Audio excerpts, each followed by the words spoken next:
5:32 p.m. Dr. Archambault, Mr. Jaramillo, and myself, Francie Lee, are present. Changes to the agenda are that items H and I are postponed. And the motion was made by Dr. Archambault and seconded by Mr. Jaramillo, and it was 3 ayes and the motion carried. We also adopted the minutes from June 3rd, and that motion to approve as presented was made by Mr. Jaramillo and seconded by Dr. Archambault.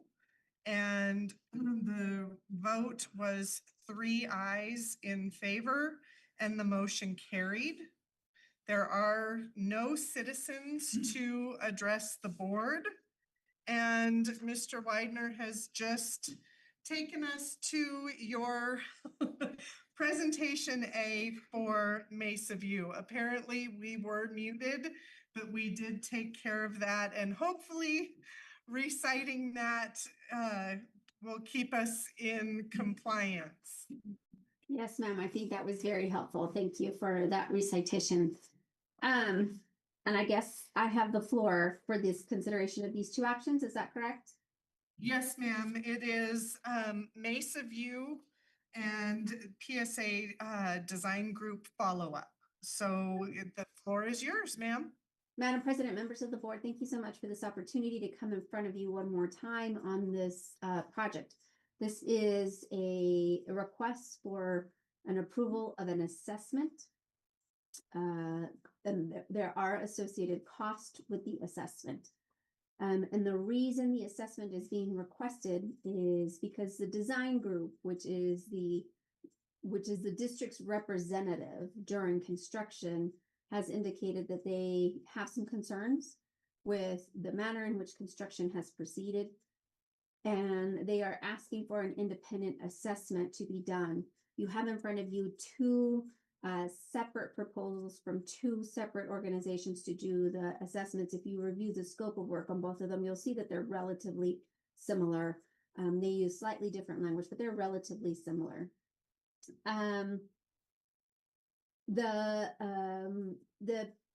The design group is willing to pay a portion. The PSFA indicates that the cost of this assessment could also be split on our standard contract assessment. I believe in this particular case, the split is 60-40. So the district would be responsible for 40%, and the other individuals would be responsible for 60%.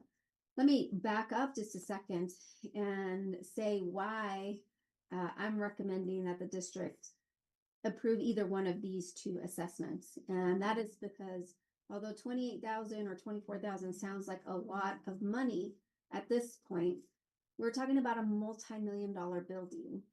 And the further along that construction progresses, the harder it will be to determine the structural stability and structural integrity of the building. The assessment that is being recommended by the design group is to ensure that the building as it has been built to date is structurally sound and won't run into problems in the future. So it sounds expensive and it's not pocket change, I understand, but it is a multi-million-dollar project, and we do need to ensure the structural integrity of the construction.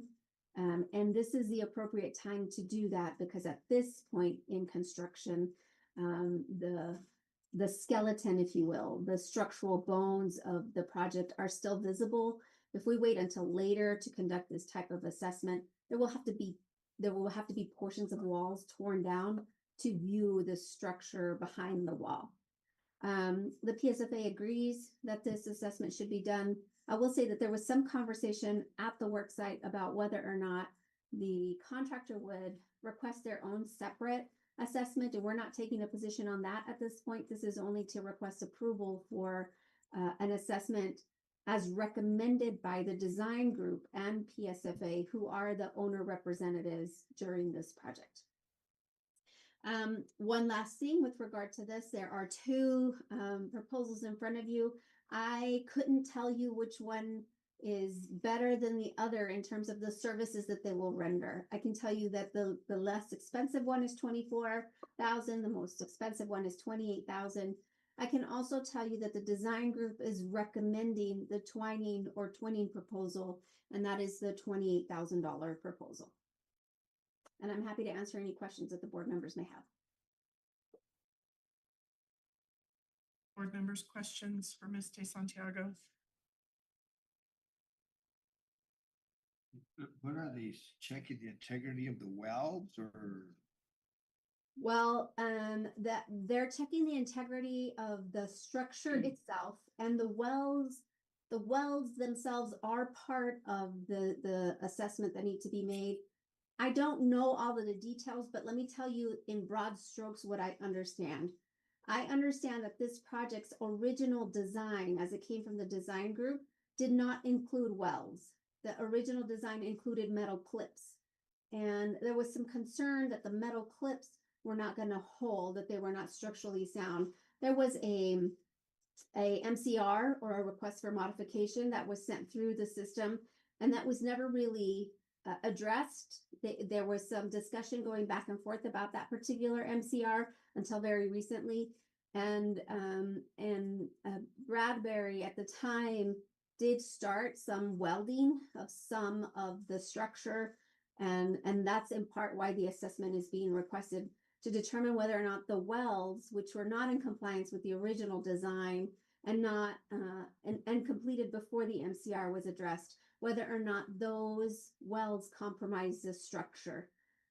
My understanding, limited understanding, is that the steel that was on site and the welds, the heat of the weld may have been too hot for the steel on site and compromise the integrity of the steel. Part of that structure was removed by Bradbury Stan, to the extent that I understand, and and rebuilt after the MCR was addressed. But that's really why there are questions remaining at the site. Those wells put on that big slope all over? I'm sorry? I'll just- Louder. I was just wondering if they put them on that big slope where it's real high and the wind hits it. But I guess they welded everywhere. Mr. Jaramillo, I do not know the specific locations of the wells. The design group does, and Bradbury Stam does. And I'm sure that the assessment group would be given that specific information so that they can look at the right place. Mr. Jones, are you able to be boots on the ground for us and help a little with those questions? Correct. So the structural integrity questions stem from two issues, one of which is the welds, and the welds are for the joists that are load bearing for the roof, basically. So they have created a new design plan. The question now is whether the new design plan is enough to overcome having to scrap in the past. The second is regarding, it's all steel framed, and they use a seal plate for the bottom plate. Historically, and Bradbury has admitted that they have overlooked this detail, but historically, it's 1.5 inch plate. The design called for 2 inch, and they found that out after all of the walls were already up. So that's something that they're in the process of redoing. They basically need a third party to come in and say what the plan says and what is engineered is what is built, and we're comfortable having students be in these buildings. Thank you. Thank you. That was helpful. Thank you. I think, Dr. Archambault, did you have anything? Okay. I think that my concern is, given everything that has been going on and maybe going wrong, Ms. De Santiago, is that if the design team is recommending we use one firm you know, my knee-jerk reaction would be to go to the other. I don't know if legally you have a recommendation on one being better than the other. You know, and board members, I would encourage your discussion on this as well, because I think that we're all feeling very much like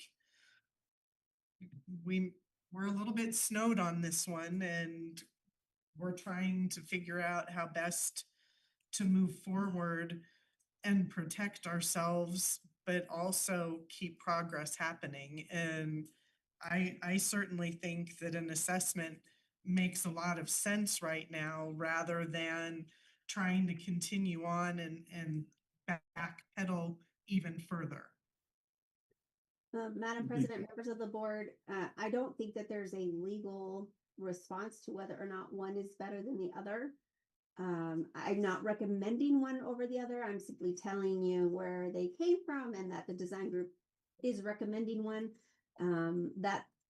That decision and who gets used is really Up to us. really your choice at this point. Thank you, ma'am. Dr. Archambault, you were gonna say, sir? I was gonna say the same thing. It's up to us to decide. And I'll just say, like it says, when I take my car and the insurance company recommends, I'm like you, I'm like, well, maybe let me find Yeah, a different person, because sometimes, I'm not saying that they're in cahoots, but sometimes you never know. Yeah, and the only last thing that I would say in response to that is that the contractual duty of the design group at this time of the contract, at this time in construction, is to represent the co-owners, which is the PSFA and grant schools, to ensure that the plans are that the actual construction is in conformance with their plans. That's their duty under the contract. And in an effort to fulfill that duty, they are asking for this assessment. That's how they're involved at this stage of the construction and why they're asking for it. thank you for that clarification.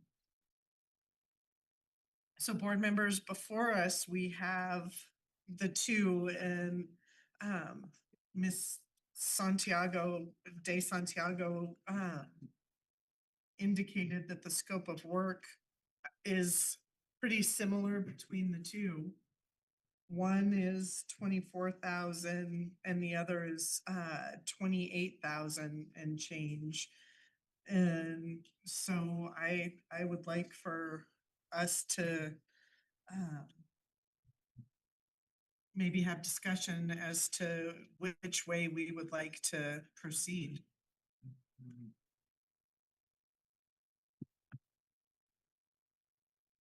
I could probably make a recommendation, although I want to hear from the administration as to their reading of the street.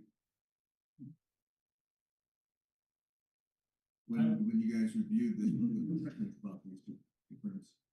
They're pretty similar in the scope of work. One is more local, one is in Albuquerque, the other is in California. I think either one, we're gonna get good service. And I think it's probably imperative that we do conduct the assessment, and we do see where we are. As Ms. De Santiago said, we are multi-million dollars and need to make sure that the building is sound. Mr. Jones, do you have any experience or knowledge of these two companies as far as proposals go, and what you, as the person who is dealing with everything? Can I steal Mr. Ortiz's packet? Yes, please. And it's under action item. It's the first one. I don't recommend stealing in public, but you could borrow it. Fair enough. You don't say that in front of No, the no attorney. stealing, right? Thank you. Thank you, ma'am.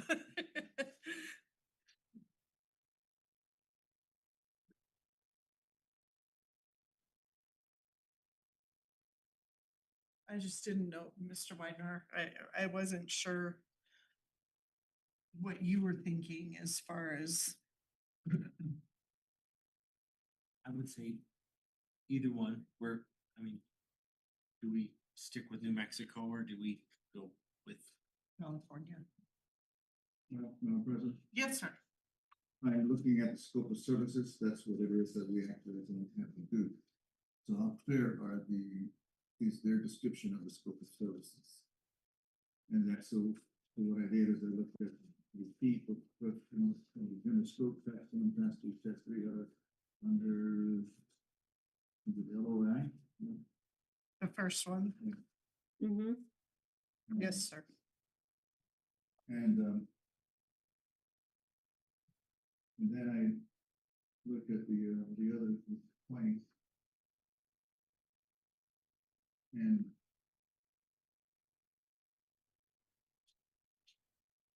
I think it's a bit more clear picture of what the twenty proposal to do. I mean, it's a little more explicit.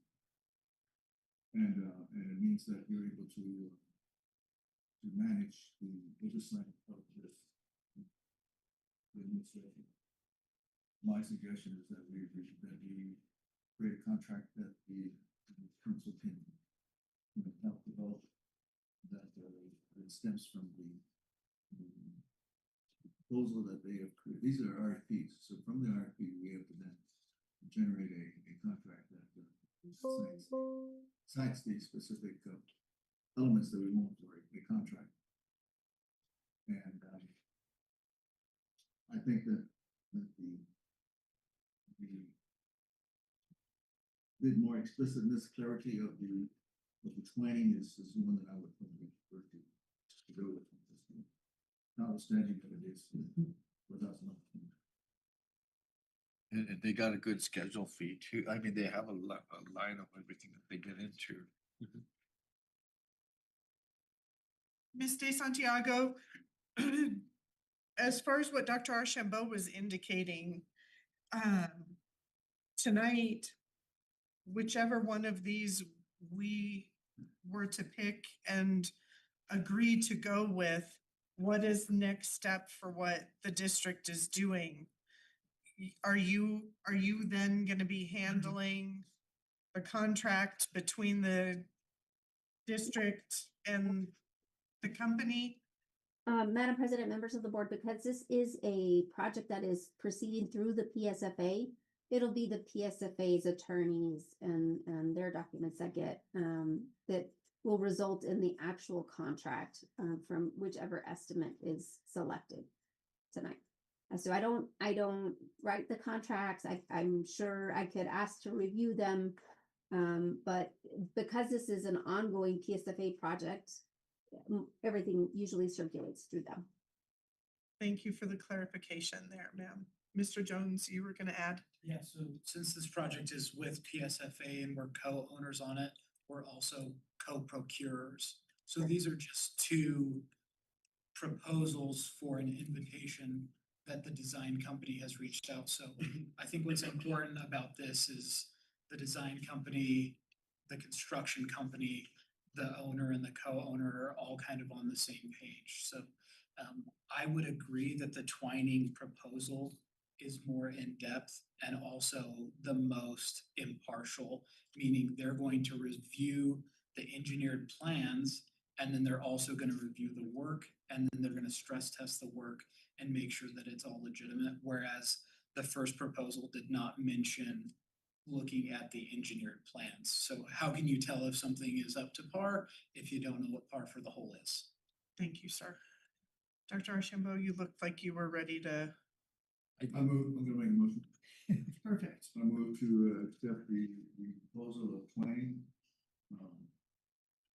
Long Beach South Twain for the scope of services as specified and in the amount of $28,669. Yep. Excellent. And a second? Second, Excellent. yeah, they're gonna check the ground and everything. Yeah, it has been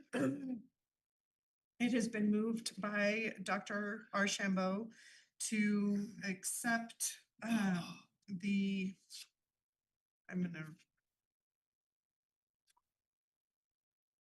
gonna make sure that I'm gonna read this correctly.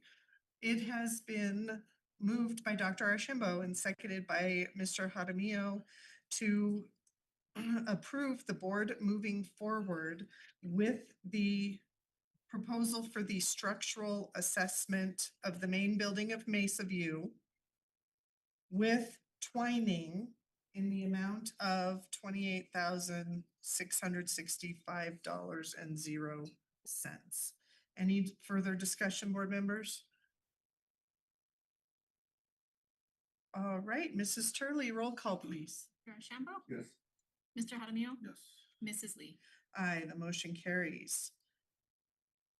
All right. Ms. De Santiago, you are the second part of Mesa View now. Yeah, the second part of Mesa View is to approve the payment of costs. And what I recommend in this particular issue, in this particular instance, is that that the board approve payment of costs in a proportion equal to the contract cost allocation. So your contract with the TSFA already has a cost allocation in it. My recollection is that it's 60-40, but I'm not sure. So rather than put 60-40, I recommend that the board approve payment of cost in proportion with the cost allocation, existing cost allocation of the contracts. We're trying to write this down as you're saying. Let Would me you say it want- again. I recommend that the board approve the payment of costs consistent with the existing cost allocations in the construction contracts.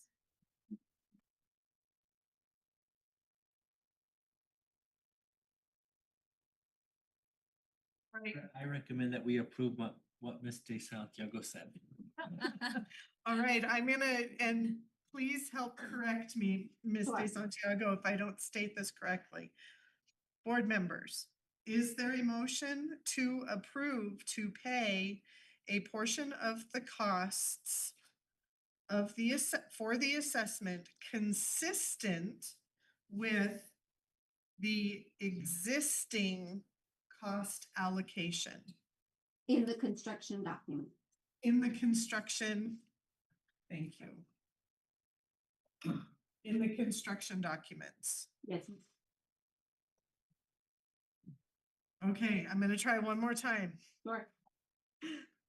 Board members, is there a motion to approve to pay a portion of the costs for the assessment consistent with the existing cost allocation in the construction documents? So moved. And a second, please. I'll be happy to second. Well, I'm going to repeat it again. I have to. And upside down, standing on one foot. Yes. All right. It has been moved by Mr. Jaramillo and seconded by Mrs. Lee to approve to pay a portion of the costs for the assessment consistent with the existing cost allocation in the construction documents. Discussion, board members. All right, hearing none, we shall proceed to a roll call vote. Mrs. Turley, please. Dr. Shambo, Yes. Mr. Jaramillo. Yes. Aye, the motion carries. And you're still up, Ms. De Santiago. Now we're on to our AI policies. Madam President, members of the board, we've reviewed these AI policies a few times. I would be remiss if I didn't tell you that these policies at this point are almost like a stopgap measure because we don't know in reality how AI is going to impact education and our teachers and their work conditions. We are required by the New Mexico Public Education Department to have an AI policy. I have emailed to all of you some other possible AI policies. I also found this morning a guidance from the PED regarding AI policies, which is devoid, which lacks entirely any sample policies in it as well. So I have reviewed these policies as well. I don't see any changes that I can recommend, but I also am not a technologist. And I understand that these particular policies were drafted by your technology department. So my recommendation is that they be approved with the understanding that they are implemented at the beginning of the school year and that the board check in with the administration every few months to see if this policy continues to be workable for the students and the staff. As technology, you well know, friends, changes very rapidly, especially in this growing sector of AI. So I'm happy to answer any questions you have. You do have two policies in front of you, one for employees and one for students. They are both very similar. Some important changes in either one of them, but otherwise no changes are recommended at this time. Thank you. Board members, any questions for Ms. De Santiago about these draft policies? Is it the first one? So the first one, No, I meant, there's not a policy that no, exists? this will be the very first AI policy. Yes, sir. Sorry, I answered for you, Ms. De Santiago. That's okay. Okay. Any further questions?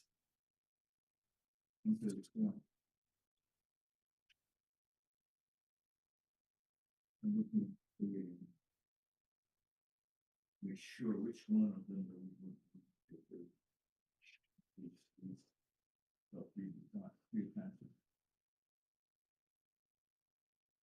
I think, are those the ones from Ms. De Santiago?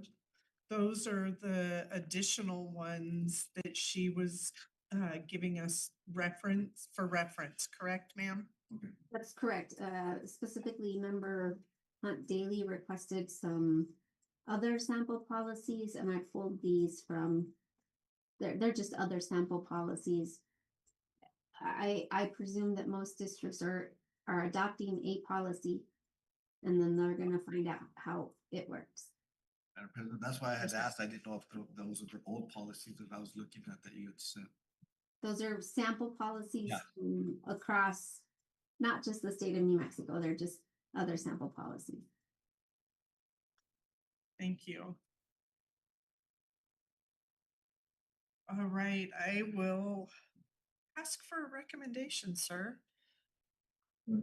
Oh, yes, sir. The monitoring, In which policy, sir? the one in binder, The first one that we're Huh? speaking of is the staff one, ma'am. okay, staff, it says, okay. Monitoring and improving, this will assess AI impact yearly. Staff input alongside. Students and parents will guide updates, pilot programs, test new tools. You had intimated that the monitoring would be a bit more frequent than yearly. I did. I think that monitoring this particular issue yearly means that we're not sure during the school year whether or not it's effective or not. I do think that even though it says review this policy yearly, I will remind the board that it's actually your duty to review all policies yearly. So having the language yearly is consistent with what you're required to do at any rate, which is why I didn't recommend a particular change. But as with all things that are occurring in schools, if something is happening that is impacted by a policy, it's always your responsibility. One of your key responsibilities as board members to ensure that the policy is effective and supporting the educational structure of the school. I thought I had suggested the modification. Member Archambault, as I look down at my notes, I do have a proposed modification of continuously as it evolves. And I looked at that language as well and remembered that your duty is yearly, but you can still approve it today if you would like to make a motion to approve this policy with the modification in that language there that says continuously or as it evolves, we can still approve. And I understand your request for a modification as I agree, Dr. Archambault, that you did have that discussion with the last presentation. I'm gonna make it simple.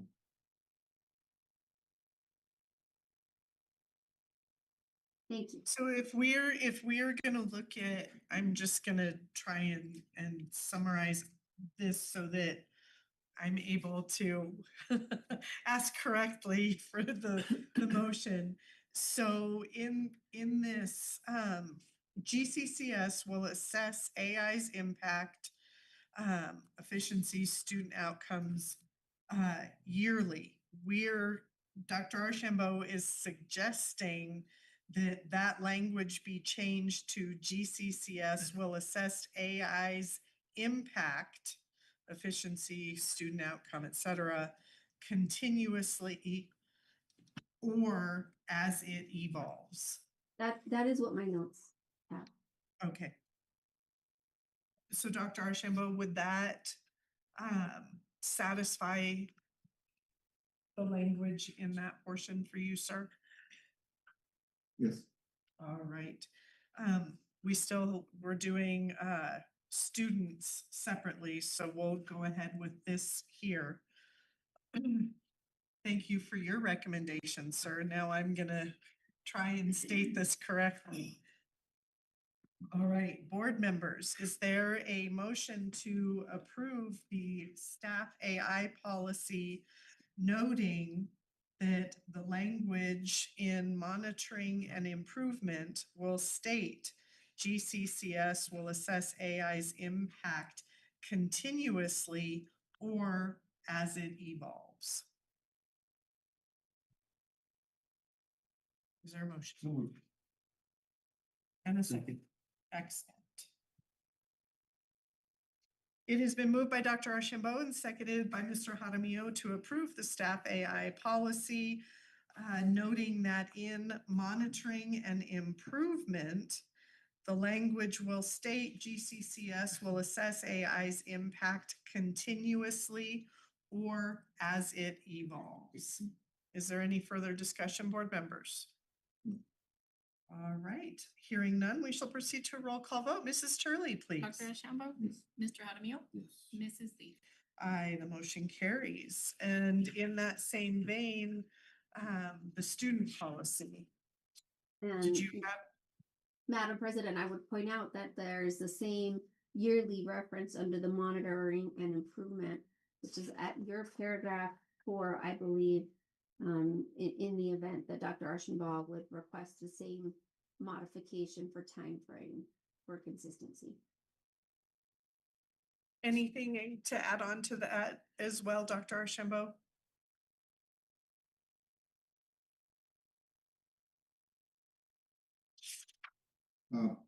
Point that out again.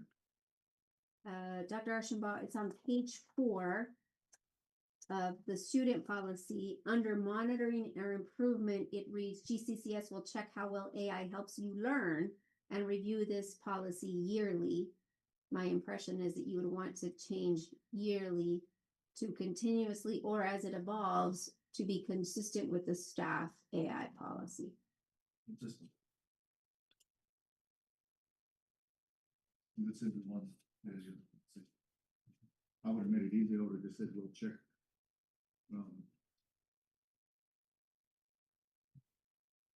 Periodically. AI. So continuously or periodically? I like the word periodically.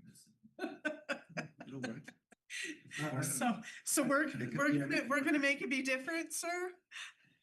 I'm getting, In the weeds? No, not at all. Words are important, so semantically, what would you prefer? Continuously or periodic? Monitor. I like continuously just because AI is evolving Continuously. all the time. I mean, you look at the last 2 years, we hadn't heard of it and now we're Here looking we at are. policies. So I would say continuously. Excellent. Thank you for that. So Superintendent Widener, do you have a recommendation, sir? I recommend that we approve the student AI policy with the changes, Dr. Arsh, with continuous assessment, evaluation. All right. Okay. So thank you very much for your recommendation, sir. Board members, is there a motion to approve the student AI policy, noting that in monitoring and improvement, the language will state GCCS will check how well AI helps you learn, grades, engagement, and review this policy continuously or as it evolves? So moved. Thank you. And a second? Second. Excellent, thank you. It has been moved by Dr. Archambault and seconded by Mr. Jaramillo to approve the student AI policy, noting that the language will state under monitoring and improvement that GCCS will check how well AI helps you learn and review this policy continuously or as it evolves. Any discussion, board members? Hearing none, we shall proceed to a roll call vote. Mrs. Turley, please. Shambo, Yes. Mr. Jaramillo, Yes. Mrs. Lee. Aye, the motion carries. Ms. De Santiago, second read for Board Superintendent Evaluation timeline, ma'am. Thank you, Madam President. Members of the board, as I was preparing today to present this particular issue, I know that we've had discussions with two different timeframes for this evaluation. So what I have prepared for you are two packets, one with the summative that concludes in December, and one with the summative that concludes in June. There are pros and cons to each side. A summative that concludes in December means that the board now has information, like final information, in order to make a contract decision, although that contract decision under the new rules cannot really be made until 60 days after the new board has been seated. So even though you complete your December evaluation, you can't make the contract decision until at least March 2nd or 3rd, depending on whether or not it's a leap year. So that is the December summative. In the December summative, there are two formative evaluations, and they are in September. My notes say late September, but I didn't put late September because it's easier to just say September. So those would be in September and March. The other packet, the June summative packet, changes all the final decisions to the end of the school year, and the formative evaluations to occur in October and February.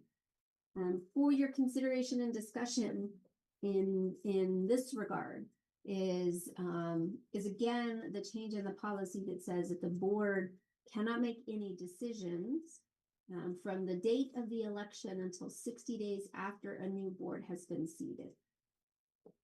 I know I'm aware of the conversation before about how strange it feels to have a summative in June when really you need to be making contract decisions earlier. But the way I have modified the documents, and in particular, if you go back and look at the C0600, which previously did not have any recommended changes, now has recommended changes that allow the board to look at the evaluation, whether formative or summative, in order to make contract decisions. So you previously had not seen any changes on C0600, and that is because of my assessment that you may want to be able to rely on all of the evaluations and not just the formative or summative, and that is particularly true if you move to a June summative when you're making a decision in the December timeframe, and you're relying on the summative from the prior school year and the formative from October, and then making a decision to be effective around the March timeframe. I also think that you should be able to look at all the evaluations and not just the summative evaluations every time you're making a decision on the contracts.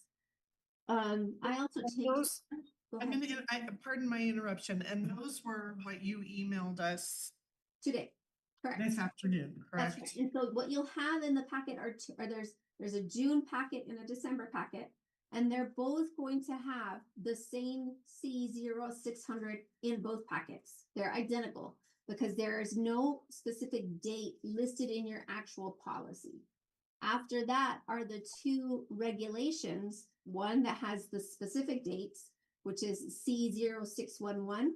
And then after that is C0631, which is the evaluation document. And as per our discussion, the evaluation document then will be created by the board. And then just to be helpful for you, if you wanted to read it in context, after that, you will see a yellow dividing sheet. And below that are the clean versions without all the strike throughs. And this is particularly helpful, I think, when you're looking at C0631. I think it really helps the board to see.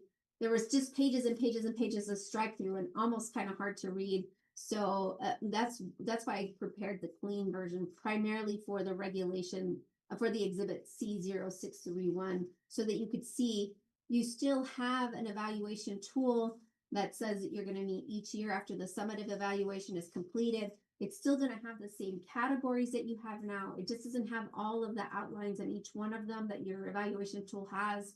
And the difference between the one in the June packet and the one in the December packet is at the last part where it says annual goals will say it'll be completed by the board in June or be completed by the board in December. I do think it's when it comes to the annual goals, I do think it's a little bit awkward to start annual goals at the beginning of the school year and in them in December, if you're looking at the December summative packet. But I also recognize that December is a good time for districts to start making decisions about the following school year in terms of who their superintendent is going to be. At least that is the traditional time frame. Moving it to the June timeframe does mean that you're going to have to think a little bit further ahead, and you may have a decision and more time for a decision based on the summative that you prepare in June. You may not have a final decision until December, but you would still have a really good idea about whether or not you feel confident in your superintendent. And the revisions also allow for a change in the contract at any time following any of these evaluations. My email did also point out that there is another policy that will need to be revised based on whatever of these two options that the board chooses tonight. And as always, I will tell the board, you don't have to select either one of these two options. If you would like a third option and some other revisions, I'm happy to do that. And we can do it in the same way as we did the AI policy by making a motion with modifications. Thank you. Ms. Turley, I just sent to the printer the policies that she emailed us. I think that what we have in the packet might be, 'Cause I don't you think I know, didn't get what it. it was correct, what we had for our first read. But this will allow us to actually have hands-on the red line.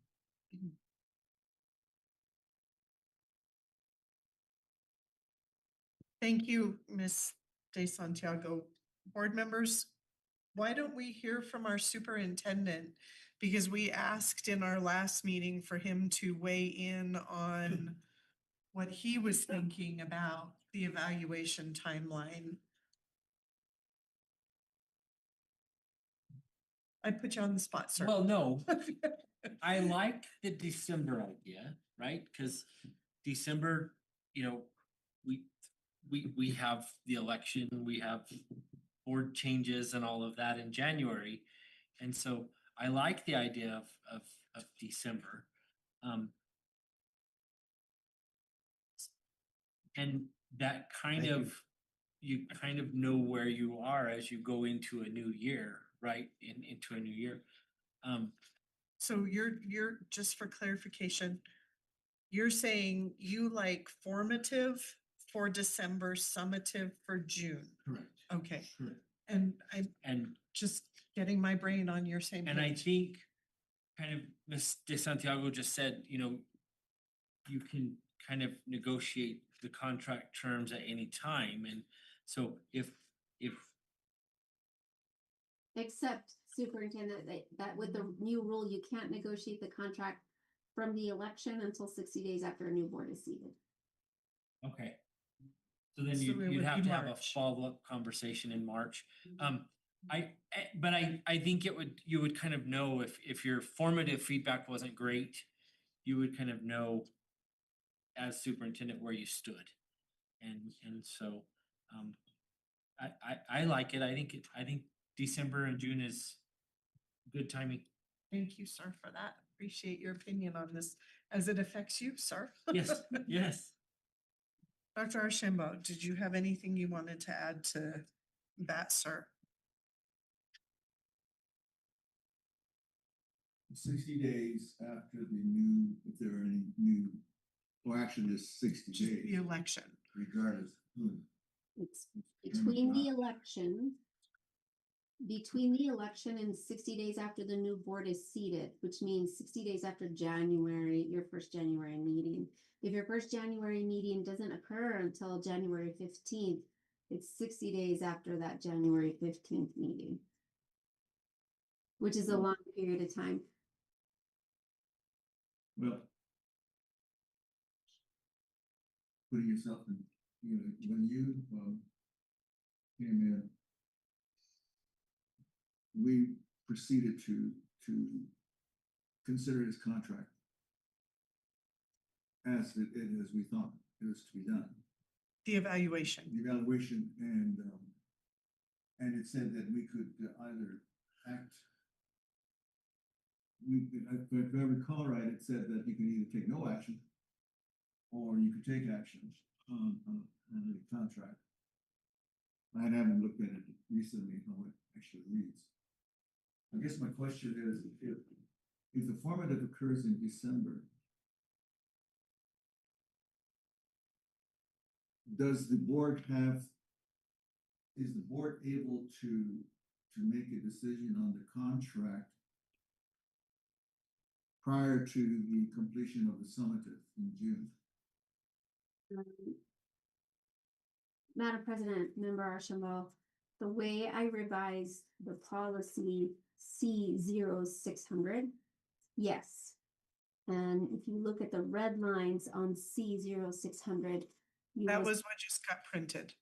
Okay, hold on. I'll restate what you're saying. there is a paragraph that says upon conclusion of, and it used to say the evaluation, and I changed it to any evaluation, comma, whether formative or summative. The board may determine any changes in the compensation and benefits or contract terms.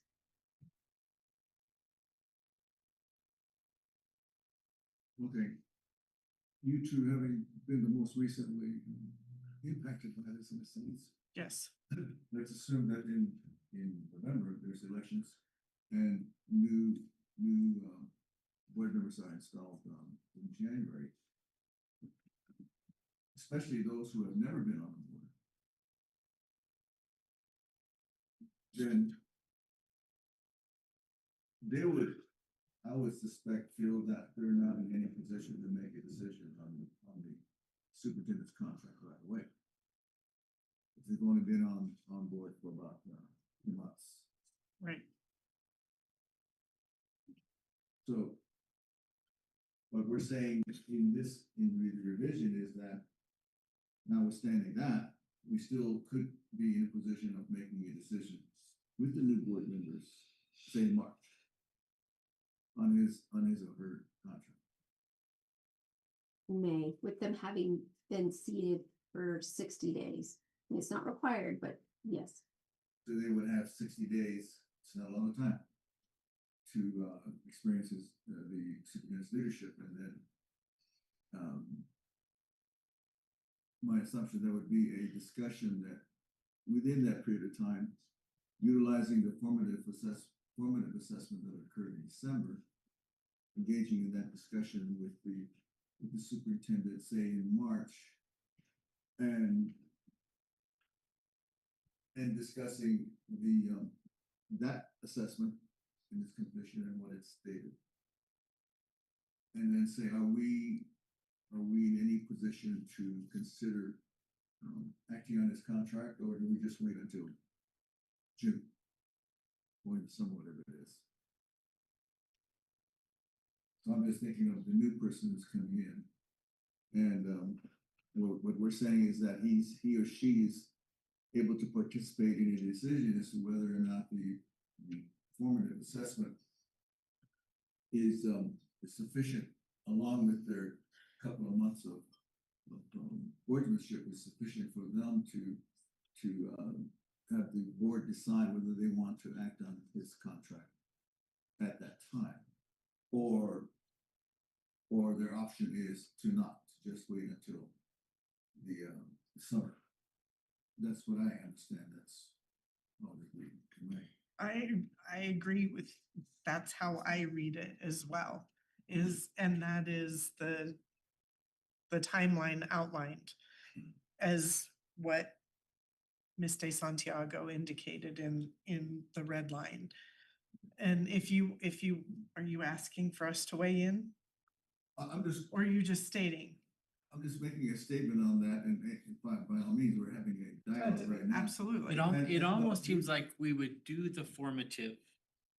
And then we'd get through the 60 change. new officers or the new Well, board. I think what this, I see where you're saying, and forgive me, I should let you finish. And then we would go back after 60 days, and then, those board members would have probably been through 4 meetings at that point. At And they'd least, say, yeah.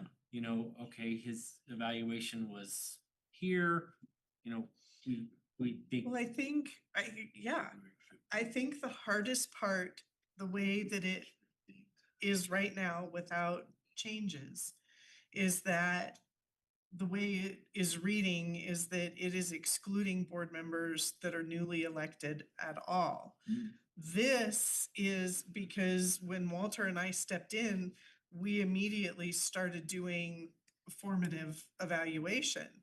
And, we were told as new board members, we don't get to do the scoring, we get to sit and listen and see the progress and the process of what the formative evaluation was at that And time. there's no And the ones discussion about before contract. us We just did worked with him. evaluation. Correct. Okay. So I believe that what this does is that it allows the board to have the formative evaluation completed before the new board members come in.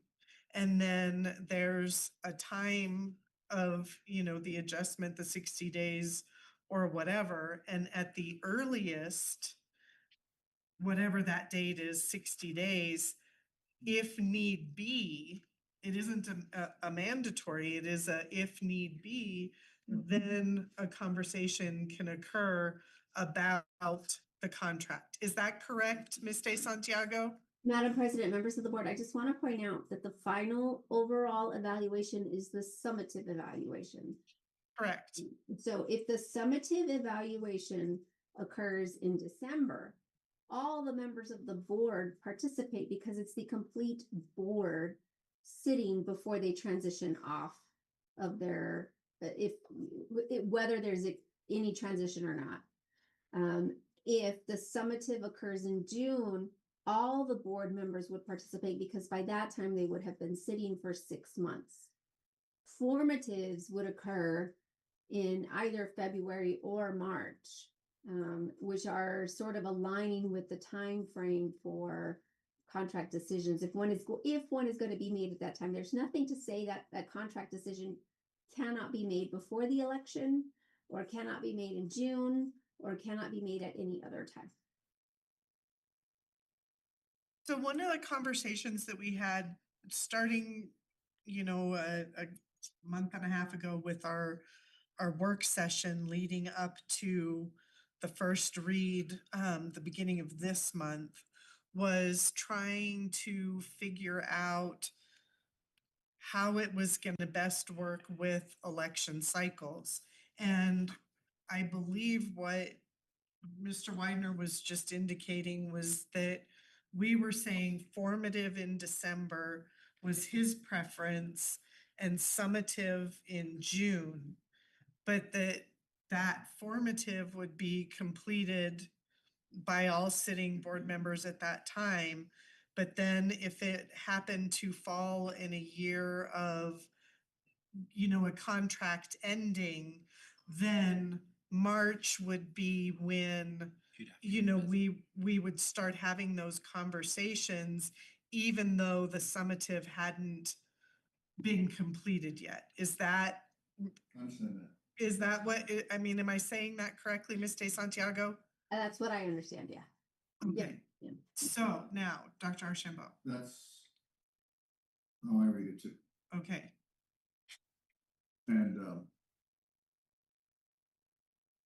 And it just depends on the contract. 1-year contract, 2-year contract, 3-year contract. And so, the discussion about contract doesn't have to occur until the final year. correct, Which would be the March of that final year. correct. Which would then allow the district time enough to start a search should that need to happen, or start looking at the possibility of extending, should that We can. be what extend it happens. anytime.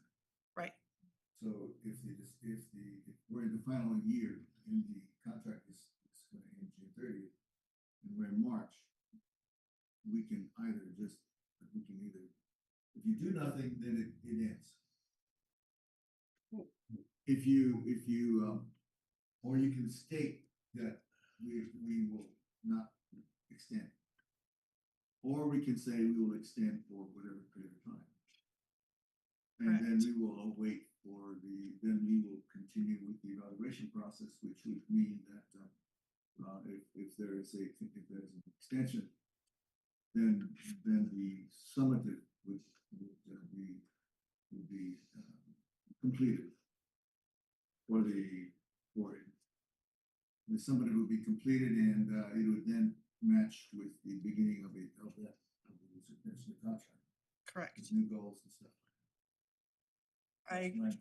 I agree with your understanding. So we need to ensure that we truly understand all of this. Unfortunately, we only have 3 of us. But there's a September in there too, right? Well, Formative.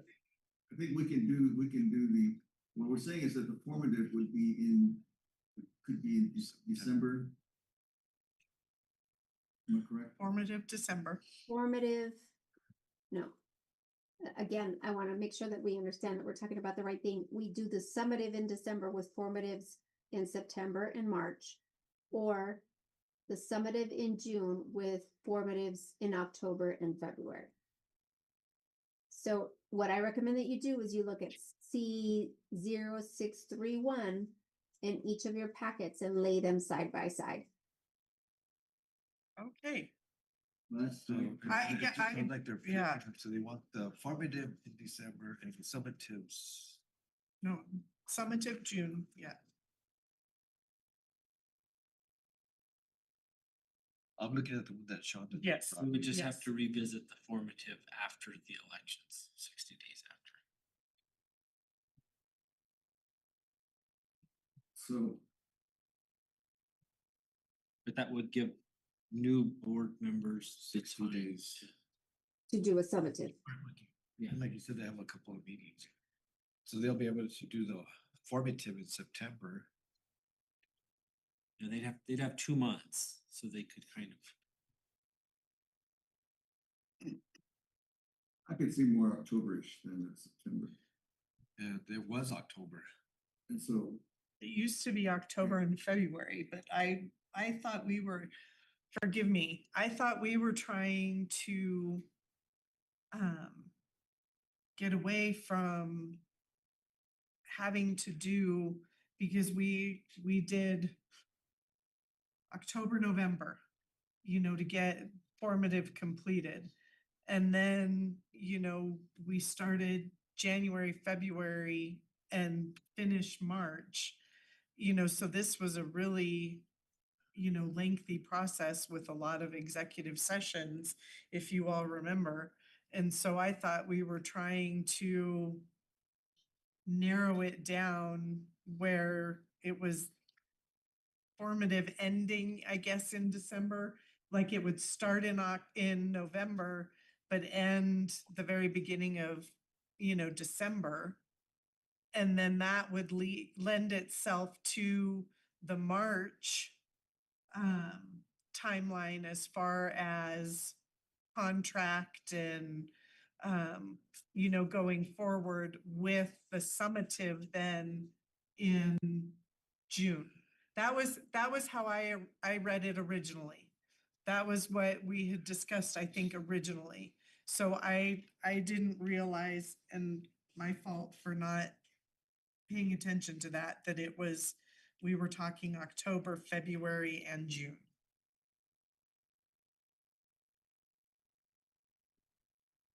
So. What are your thoughts?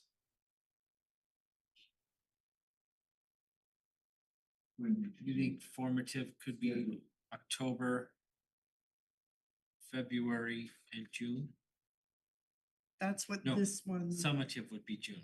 So it would be, do June, then figure out how much time, do you have enough time to Well, then, to provide leadership experience? before October. Well, at some point, here's well, June. but it should be March, not February. Right? Isn't that what we're saying? Wouldn't it be October and March, not February?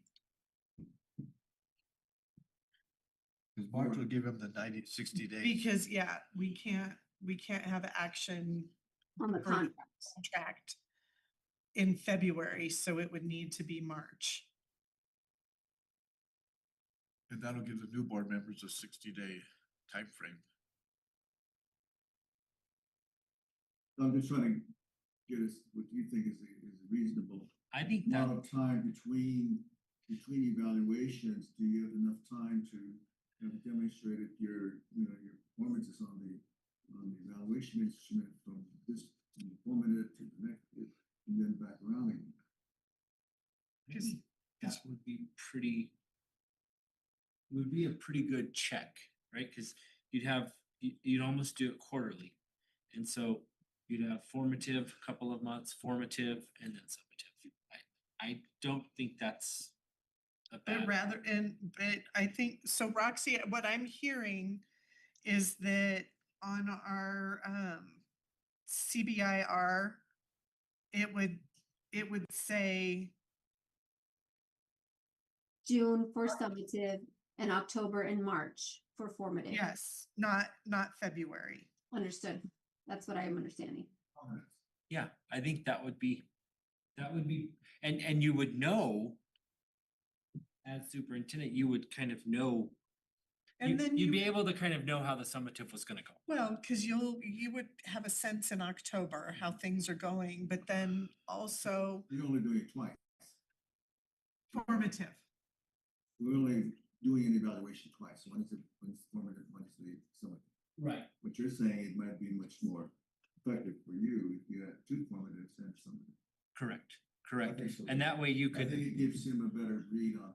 Well, If the first formative, he, thinks there's some issues, then he has a chance to address those for the next formative. Right. And then. Well, and that allows the new board members to have time to get to know him and weigh in on formative, because again, In my- okay. formative. So Roxy, we are liking the idea of summative in June. And then October and March for the formatives. Understood. All right, so board members, let's let's think about that and let me see if I can. Superintendent Widener, why don't you give us recommendations while I get this? I recommend that we amend the superintendent's evaluation policies to reflect two formative evaluations, one in the fall, October, you said, Yes, sir. and one in the spring in March. That way, as you have board changes, you can take that into account and then complete the summative evaluation in June. Excellent. Thank you for your recommendations, sir. Yes. Okay, board members, is there a motion to approve the GCCS Board Superintendent Evaluation timeline policy with formative evaluations in October and March and summative being completed in June? First or second word? Late, it would be a late one, wouldn't it? So I think that we would have to start it the 1st of October and complete by the end of October. You'd have two meetings. Unless you Two, needed an two regular, executive. well, two regular meetings and an executive for formative. Yes, ma'am. Okay, yes, I understand, okay. What were you gonna weigh in on? I Ms. was Stacy? gonna, I was gonna remind the board that the change also says the board need not complete the entire summative evaluation in October and February, which will now say October and March. Don't shut down.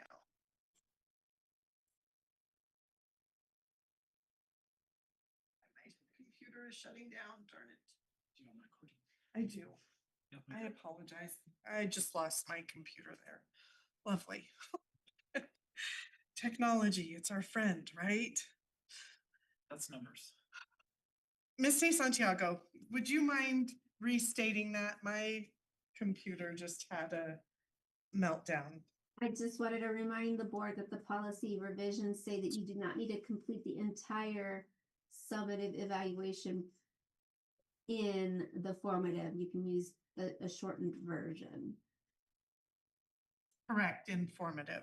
Thank you. Correct.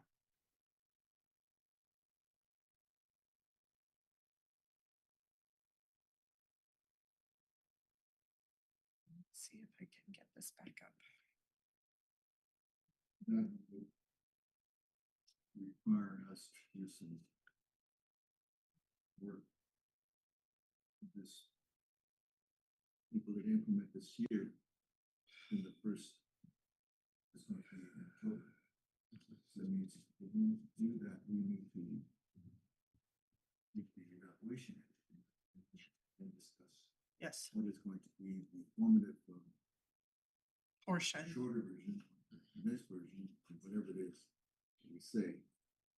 Correct. And that would be identical to the March. We're not. Okay.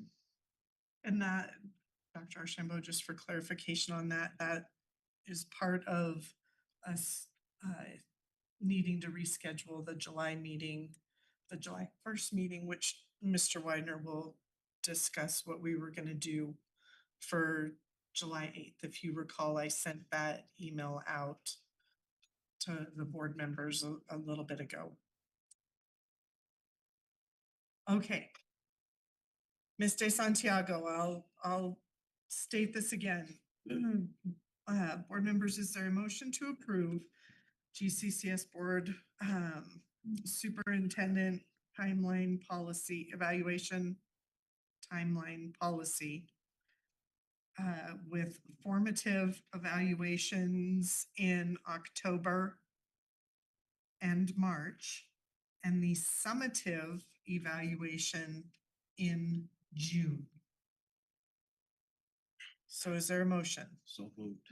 Madam President, I would respectfully request that there be an amendment to your motion to include ma'am. all of the other changes that are necessary to make that effective. So if you look through the packages, you will see that more than just the dates have changed.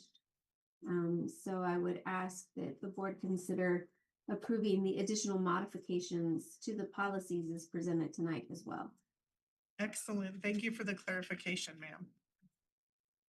So I will restate, board members, is there a motion to approve the amended GCCS Board Superintendent policies regarding the evaluation and timeline? Again, stating formative October, March, summative June. 80611. And the, yes, and the, so it's policies C dash 0600 CBI, red lines noted, C dash 0611 CBIR and C dash 0631 CBIE. Noting formative in October and March, summative in June. Is that correct, Ms. De Santiago? Yes, ma'am, thank you. Yes, ma'am. Thank you for your help clarifying that. Yeah, so move. All right, and a second, please. Excellent, thank you. It has been moved by Mr. Jaramillo and seconded by Dr. Archambault to approve the amended GCCS Board Superintendent policies as stated. Any further discussion, board members?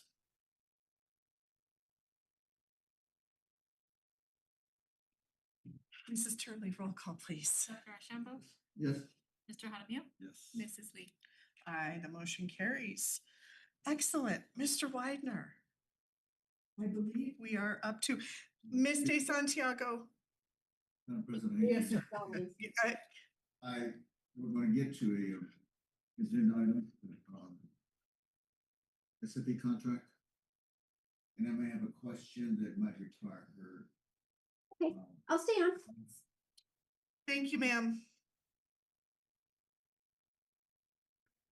Okay, so now we're going to 25-26 union negotiated agreement presentation, Mr. Widener. Board members, last week, we had our negotiations for our contract, for our union contract, where we talked about salary schedules and all of that and approvals and so Mrs. Jones is going to present the agreement and I've done some research and the board will need to acknowledge that we've had the union negotiations. Excellent. Good evening, Madam President, members of the board, Mr. Superintendent. In your packet, you will have the conclusions of the negotiations between Grants-Cibola County School and CCFUSC, which concluded on June 12th. We met for 2 days in there and there were proposals you can read. There were some things that the union proposed and some things that the district proposed. We came to agreements with all of those. Then the following week, which was a week ago today, the union met and ratified the conclusions of negotiation. And so they are before you tonight for an acknowledgement. Questions I would be happy to answer, and Ms. Tia Harris is here as well to help if there are questions that you have for her.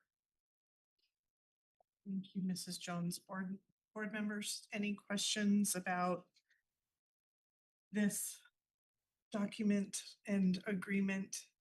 And thank you, Ms. Tia and Mrs. Jones for I would giving be us happy to the give you information. highlights if you would like those, if you.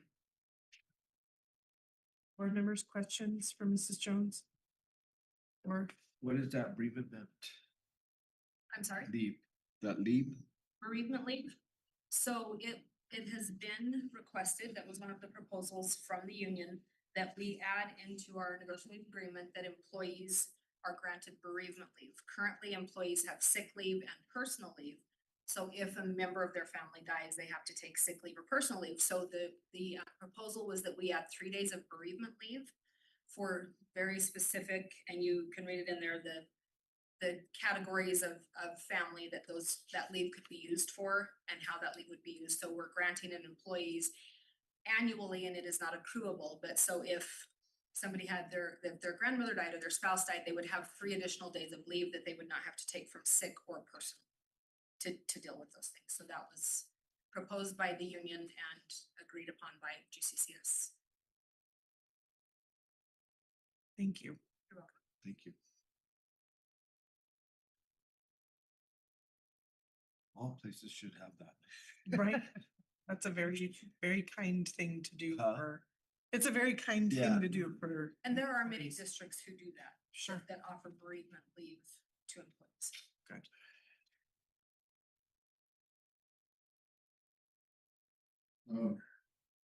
GCCS proposal benefits, Yes, sir. employees earning less than 550,000.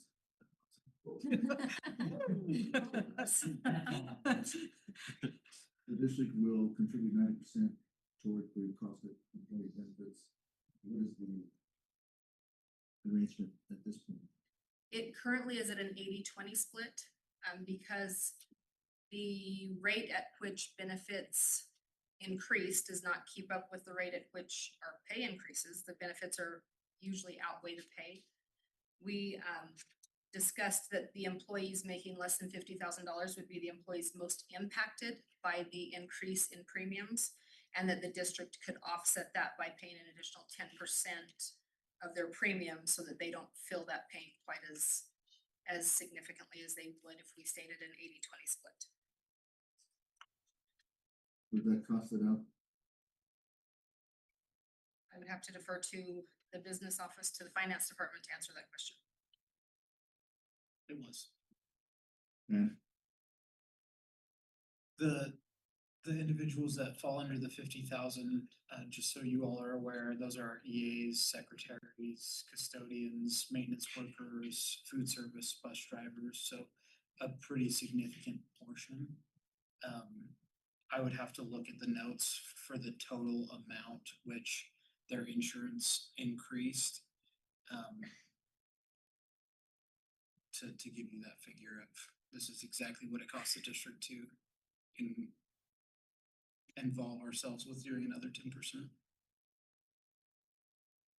And on that, and hopefully I don't get in trouble with the superintendent for saying. As you all know, our SEG gets adjusted on the 40th day. So on the 40th day, they re-evaluate our population of students. There's potential that the state owes us money because we underestimated what we have.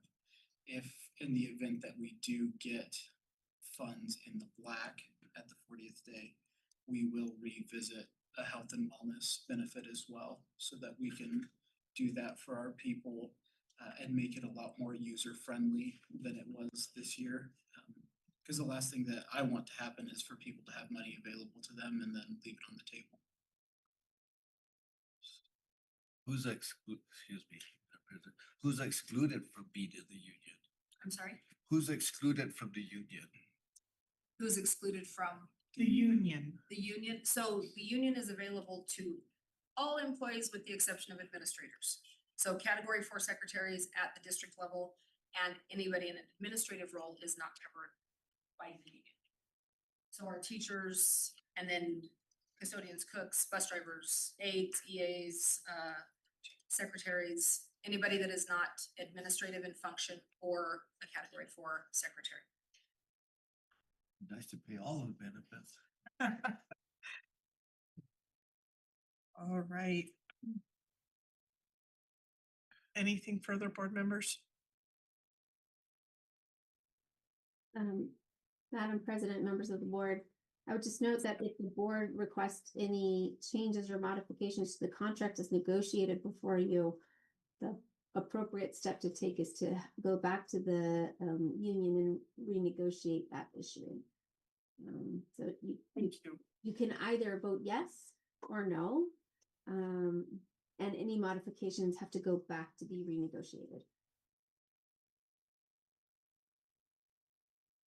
Thank you, ma'am.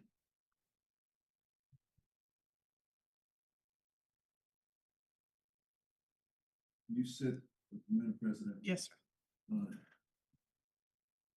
You said that our vote was not to approve, it was to acknowledge, clarify. That's my understanding is that you guys have to acknowledge that the negotiations occurred. Is that correct, Ms. De Santiago? While we have you online, ma'am? Yeah, thank you. Under the Public Employee Bargaining Act, the board, it authorizes its district negotiating team to negotiate on their behalf. The contract is only ratified by the board, but it's the district negotiating team who is authorized by the board to negotiate the contract.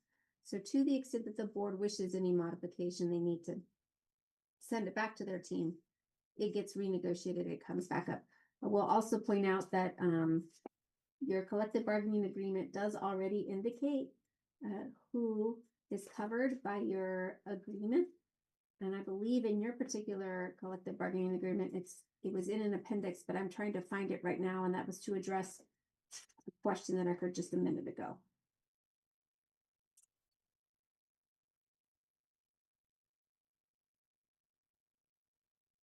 Madam President, I'm looking at the agenda item, it says conclusions of negotiations. And it identifies that we said the reason they training, et cetera.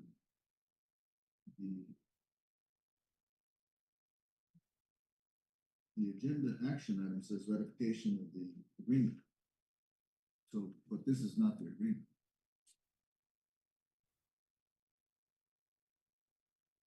So the agreement doesn't change. The agreement that is in place is still in place through 2026. Then the entire CBA comes back up. It's set in a 3-year cycle. Is that correct, Mrs. Harris? Yes. So that's set in a 3-year cycle. So the CBA that is in effect right now is in effect through June of 2026. These are just going to be conclusions for this cycle that will be added to that document. And then that entire document will come back a year from now for your approval. All I'm saying is that we're not ratifying. The This agreement. document that here is not, it's not the agreement. It's just highlighting changes. So when it says here in the. action item, It does, we're it says ratifying the ratification, agreement. So right? I just don't see I'm being picky. Yes, sir. So, Ms. De Santiago, you're here. If we were to take off on our action item, ratification of the 2025-2026 union negotiated agreement, if we were just to state that the board would move to approve the union negotiated agreement, is that the language that we would use at this time? Madam President, members of the board, your collective bargaining agreement, whether it has this specific language or not, has something called an evergreen provision pursuant to the Public Employee Bargaining Act. It means that the entire contract itself remains in full force and effect. And as your, I'm sorry, I didn't catch her name. I believe It's Jackie Jones. Ms. Jones, as Ms. Jones just stated, this contract is good through 2026.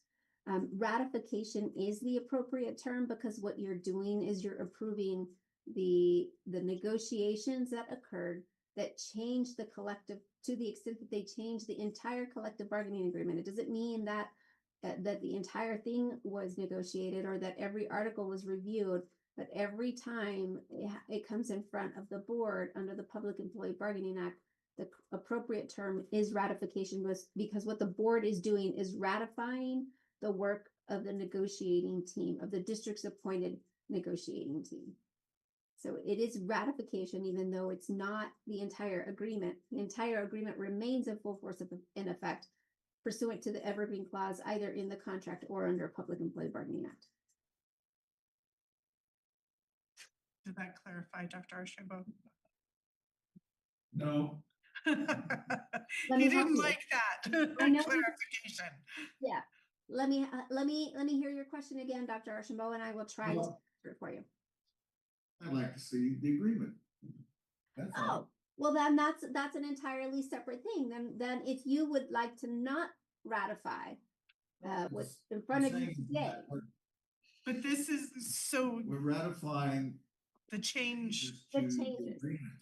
It'd be nice when we do this, that To at some see point in the time, being facetious, we see the whole agreement. I don't remember in the years gone by, sure. and Ron's not here to tell me, yeah, we saw it once.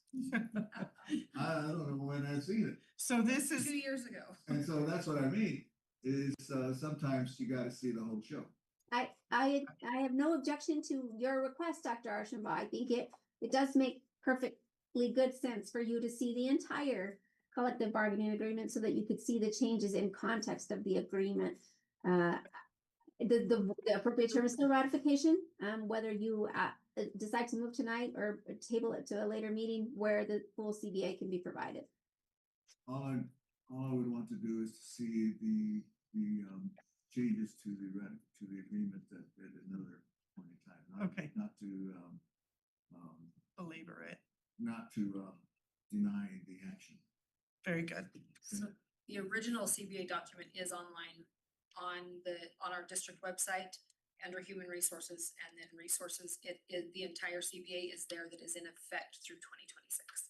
Thank you for that. Appreciate that. Now we know. No? Very What's good. that? Very good. Okay. Thank you. Be nice to see it. Superintendent Widener, do you have a recommendation for the approval of this ratification? I recommend that the board approve the changes to the negotiated agreement Thank for you. the 25-26 year. Thank you very much. Board members, is there a motion to, and Ms. De Santiago, help me out here if need be. Is there a motion to ratify the 2025-2026 union negotiated, GCCS union negotiated agreement? Did I say that right, ma'am? That is correct. Thank you. Should I restate? Okay, is there a motion? So moved. Thank you. And a second. Second. Thank you. It has been moved by Dr. Archambault and seconded by Mr. Jaramillo to ratify the 2025-2026 GCCS union negotiated agreement. Any further discussion, board members? Hearing none, we shall proceed to a roll call vote. Mrs. Turley, please. Dr. Campbell, Yes. Mr. Martino. Yeah. Mrs. Lee. Aye, motion carries. Thank you very much, Mrs. Jones. Thank you, Tia. Appreciate you being here. Appreciate you. She's the union president. Oh. Mr. Widener, right? We have next 2020. Oh, I should move this back.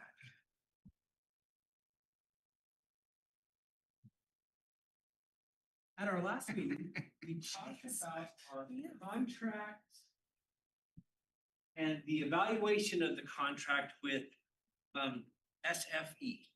And so we didn't take action, we tabled the action.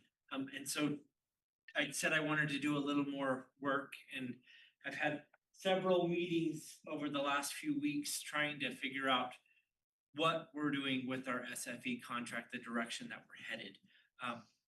SFE is our food provider. They provide the food for our students. As I mentioned at our meeting on the 4th,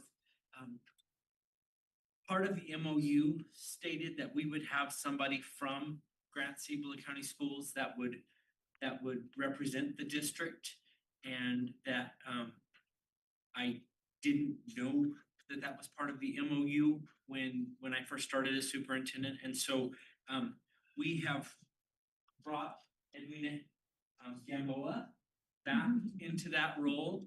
Edwina is going to step back into food service. She's going to work with food service and and make sure that we are accountable. We are all accountable to each other, that we're budgeting appropriately, that we have whole muscle chicken that we're serving the students and good food and fresh food and we and so you didn't pull up my slideshow, Dr. Martin.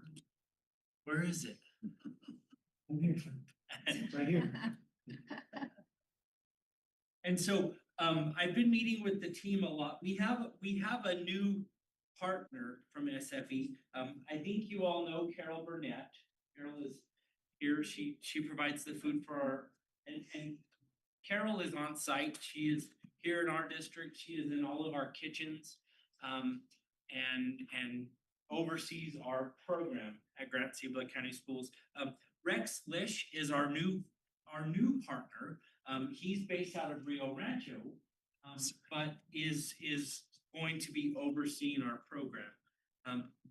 Rex has been in 3 or 4 meetings with me already, talking about that we want to evaluate. We want to make sure that the food is quality, that it is the kids are liking it and the options are good and the salad bars have good food and so last meeting I asked if we could extend the contract and continuously evaluate to make sure that we are doing what we need to do to provide good food for our kids. We have decided that we would want to reevaluate if we could extend the contract. We would like to reevaluate at 60 days from now. So in September, at 90 days from now in November, and then at 120 days in February. I mentioned last time that Mr. Board Member Ortiz had asked, he said, well, could Mrs. Gamboa, could she step and could she be ready to run in August? And she wouldn't be able to because at this point, SFE has ordered all of the commodities and the food and the products. And so so we wouldn't have Mrs. Gamboa couldn't run it by herself. She would need time to step in and so so we want to reevaluate the program. SFE is committed to a couple of really great things that they want to help us with for our kids. The district, we are going to purchase a mobile kitchen that we will house at the early college high school. Our students there are not getting the freshest food. It's been made somewhere else and then delivered to the early college high school. We're gonna buy our own kitchen that we will have at the early college high school, so our kids are getting that fresh food experience, good food. We're also looking at a mobile concession trailer and so SFE is going to help us with that and us purchasing that. They are going to offer snack bar options where if a student comes and gets a breakfast burrito, they can purchase a coffee at, so our high school students will have coffee bar. They'll have the option to buy coffees and Gatorades and baked chips and trail mix and healthy snacks. Cheese, we talked about cheese, string cheese, and they we're going to look at more whole muscle chicken as opposed to processed chicken. So it's not necessarily a chicken patty, but more a chicken breast. And so we're looking at that. And of course there's an increase in cost for the whole muscle chicken, but we've talked about that. We've talked about having fewer options where, when you go to the cafeteria in Laguna Acoma, the students have had 5 different food options. And we've talked about having, maybe 3 really good choices. And, if you don't necessarily want the meatloaf, then you get a hamburger or you get a salad and so, we've talked about that. Talked about maybe doing what do we call, a roving chef program? A roving chef program where our elementary kids get to learn how to prepare meals and kind of do a guest star chef shadowing kind of thing in the cafeterias. And maybe we serve lunch to the principal, and the kids that are the roving chefs get to have lunch with the principal, and then we've talked about snack bars and getting consistent with our concession stands. Mrs. Gamboa would probably kind of step in and help with our concession stands. So if a hot dog is $2 at the Hawks game, it's $2 at the Buccaneers game. And so have that consistency of the food. And so we've been making lots of plans, really trying to make sure that SFE is providing really good service to our students, and that we as a district are accountable to SFE for holding them accountable and helping them with the process. Would any of you guys like to speak? I will. Dr. Archambault. I reshared the SFE contract with you. Good for your evening, ease. Madam President, members of the board, staff, superintendent. As Mr. Weidner said, I'll be stepping back into the role of food service, which I'm anxious to do. Like he said, it is important that we try and keep this connection, and hopefully I hold the people accountable for what they should have been held accountable for when we started with SFE. There was a lapse in which our students weren't getting what they should have been getting, and that's why I'll be there. Trying to take it over on such short notice, I think, would be an injustice to our students at this time, because we have so much staff to hire, so much staff to train, and frankly, I think we do them a disservice, and they'd end up with even, I don't wanna say poorer quality, but trying to get our vendors and the product, because they do forecasting. So the forecasting has already been done. And I haven't been given the option to do forecasting, and that's why I say it would be an injustice to try and sever this now and start at the school year with me running the program, and that's what I don't want. I don't want our students to be given less. And I do want to hold SFE, and I'm sure a good partnership, and I've been meeting with Rex and Carol, just accountability. And I think we can watch our program actually grow. We talked about the numbers and the participation at some of the schools, and we're hoping with the things that we want to change, that we can increase the program participation both in breakfast and in lunch. So, and again, get that consistency with our concession stands across the district. So I think it would be in our best interest, and our students, most importantly, to continue this program. And like I said, we'll be doing check-ins, and there'll be more accountability. Thank you. I appreciate that clarification. Board members, questions for Mrs. Gamboa?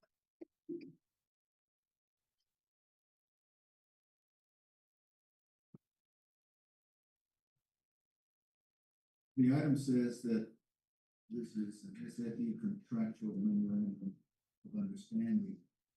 And so I think Mr. Weiner was referencing the presentation document. And while that is informative, I don't see it being a memorandum of understanding. It's just almost like and then it says consideration of approval for food service extension. So I'm curious about the language of this item.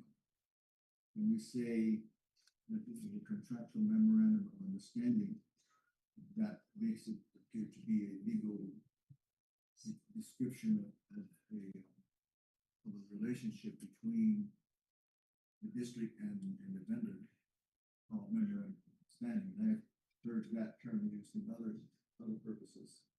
But then the item says, and I understand this, approve the extension. set.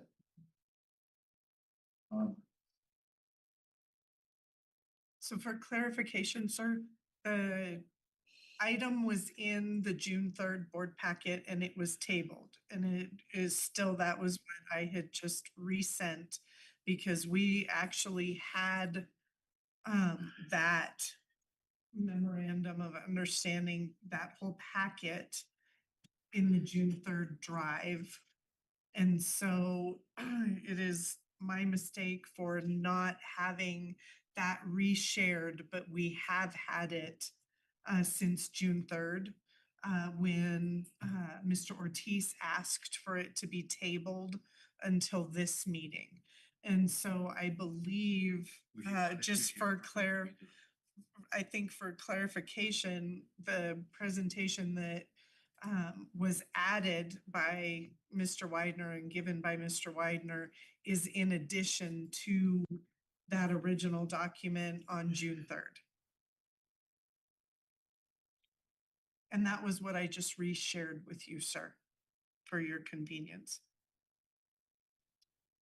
I'm glancing through it, it's, 68 pages. It's long. It's long. Yes, sir. Yes, sir. and I'm reading it, You can speed read. I'm speed reading. Well, I'm gonna ask a couple of questions while you're speed reading. How about that?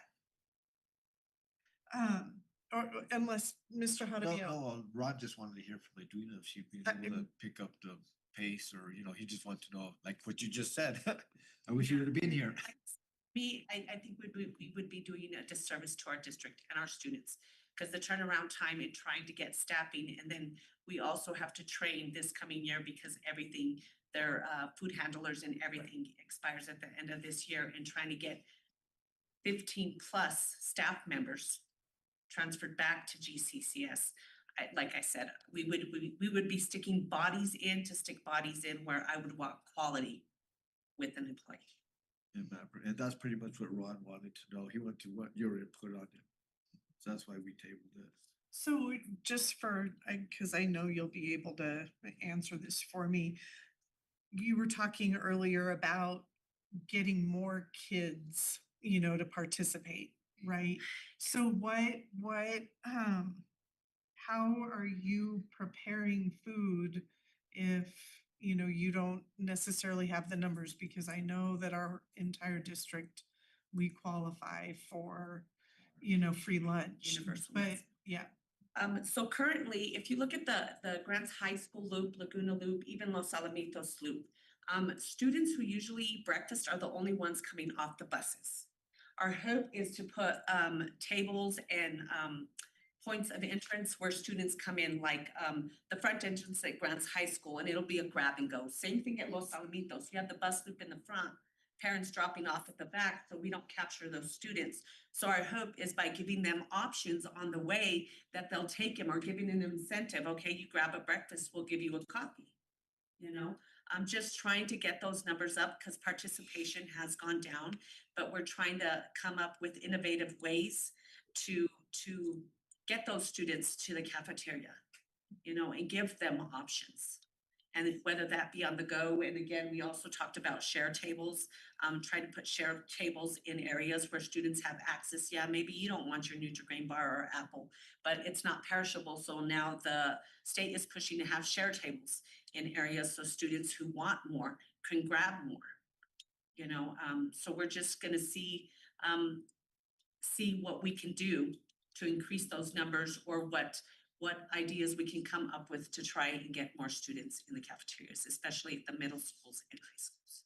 And what about elementary school? My kiddo's been out for a few years now, but they used to have, a basket or a cooler or whatever that went to each individual classroom. Is that what is still gonna be? I see Mr. Widener acknowledging that, but is that gonna be what's still the kind of the plan is? Gambo and I were talking about that today, and Yeah. that was our procedure. That was, we did breakfast in the classrooms. That several of our sites have stopped doing that. And so we met with Rex and told him that we want breakfast in the classrooms for our elementary kids, and then there's food there. So if you are hungry, you know, I was a big eater when I was a little kid, and you know, I always wanted seconds and that. So I think the share tables, that's a good thing for our kids that are hungry, because a lot of our kids are hungry, and so if we can do the share table, and we can do breakfast in the classrooms, and we can reach our secondary kids at multiple points, and you know, give them the offer of a Gatorade or a coffee or baked lays, healthy snacks that, you know, our goal is for our kids not to go hungry, and for there to be good quality food that they like. I asked about seconds at the elementary level, and well, at all levels, and we were talking about that the kids can kind of get what they want from the salad bars, and there's fruit on the salad bars, and vegetables, and so healthy snacks. We also, our elementary students also qualify for the fresh fruit and vegetable grant. We are currently serving fresh fruits and vegetables to elementary students every 2 days, or twice a week. This is a federal program where students are to try fruits and vegetables that they wouldn't, you know. In my house growing up, we never had edamame, you know, but maybe kids would try it and experience, or kiwi, star fruit, things that are supposed to be kind of unique. And so our goal with that grant would be to have snacks for our kids in the afternoons as well. Our ultimate goal is to feed kids. We want to give them the freshest options, burritos, breakfast burritos that are not pre-made. We want to make things that they can grab and go. A lot of our older kids will grab things and mosey on, which we think is fantastic. A fed kid is a better student, and studies show that. Changing habits is something that's going to be very important. I know I wasn't a big eater once I got to middle school and high school for breakfast. It was just a learned habit. And we have a lot of good things that we're working with Edwina, and we want to partner with to bring some exciting new options, bring some fun to the cafeterias, partner with sports to take meals when they go on the bus to save with PIA purchase orders, do a little bit better on marketing to get the program out there, and then, you know, have you guys come and surprise us, because our day should always be something that you see every day of the school year, and not just when we know somebody's coming. So we invite people to come and see what we do every day, and working with Edwina, and then maybe having some of that disconnect between us and district, and maybe some principals to teachers, getting the correct information out there. A lot of the things that we've talked about is parents just not knowing maybe the rules and regulations, and then they make some assumptions of the food services program that are not accurate. So we just want to partner with Edwina and you guys, and get that out there, and then have the kids give us their feedback on the food. And like the food. And like the food, absolutely. That's what we're here for, is because we want to feed kids. We have a very specific knowledge of food services, K-12, that is all that we do. And we have a lot of resources to make this program continue to grow. So that's what we would like. And again, the timetable for evaluations and maybe doing a board presentation once a month is some of the things that we really want you guys to see, and invite you to check on the program. Thank you, sir. Just super. All right, Dr. Archambault. Questions, sir?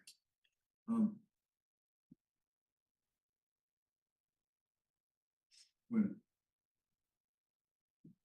we talk about an extension, I want Roxy, I hope you're listening. Yes, sir. When we are entering into an agreement, we need to have the split services clearly defined. Such as meal preparation, delivery, equipment, and staffing, etc. And there have to be performance standards. There has to be methods that we use. Staffing requirements.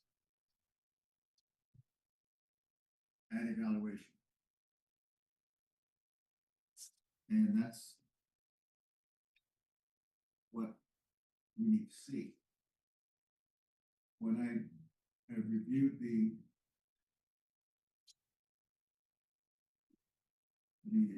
previous contract, this is what I see here. It says board action requested. This is the one with your referring to. Says to approve a one-year contract with the option to extend an additional year for each of 4 subsequent years with SFE to manage and operate the food services program. The contract term is July 1, 23 through June 30, 24. Contract value for year one is $2,737,910.24.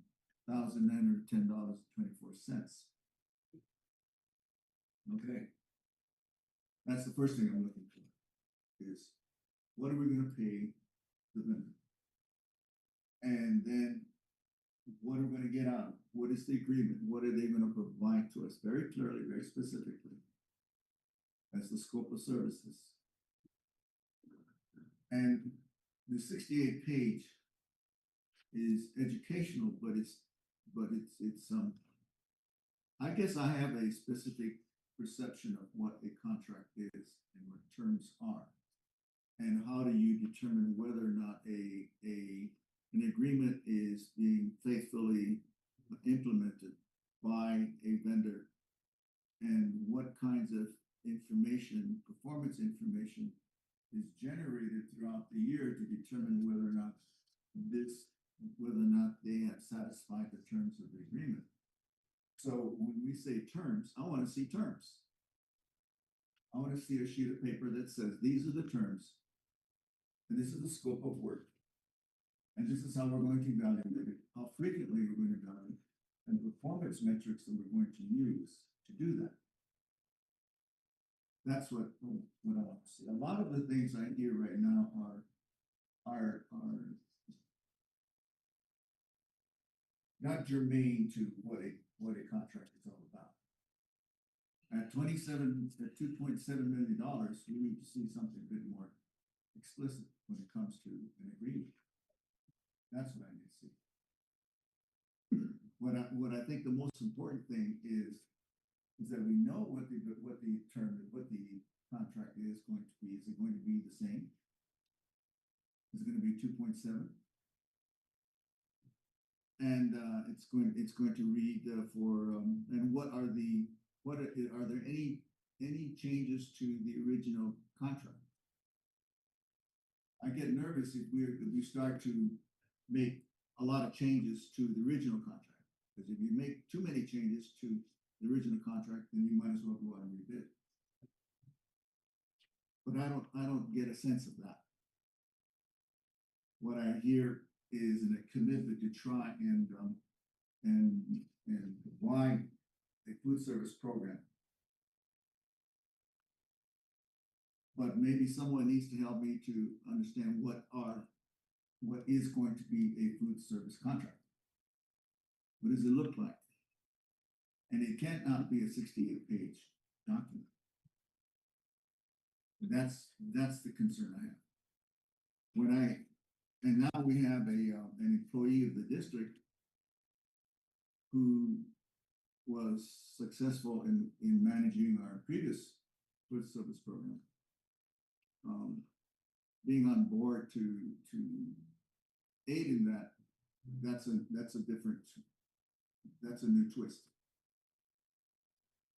So the most important thing I want to see is for the next board meeting is the actual evaluation.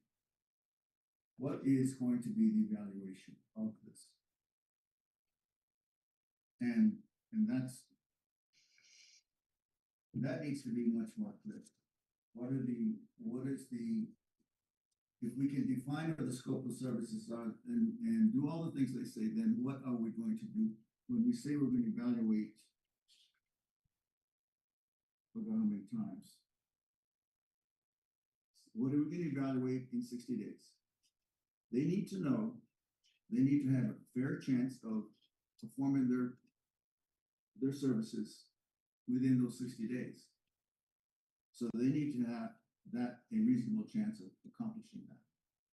We need to say that right away in the next 15 days or the next board meeting. We need to see what the evaluation is going to consist of. What are we going to look at in 90 days? What are we looking at in 20 days? Because ultimately, for $2.7 million, we need something to do. It also says we should consider the option of adding additional 3 years. So if we find that they're doing a good job, then we should be able to offer another extension. But I'm not sure where this is going. So that's the concern I have. Are we actually extending for 2.7? Or is there another figure that we're going to consider? May I say something? Yeah, Yes, it's 2.7.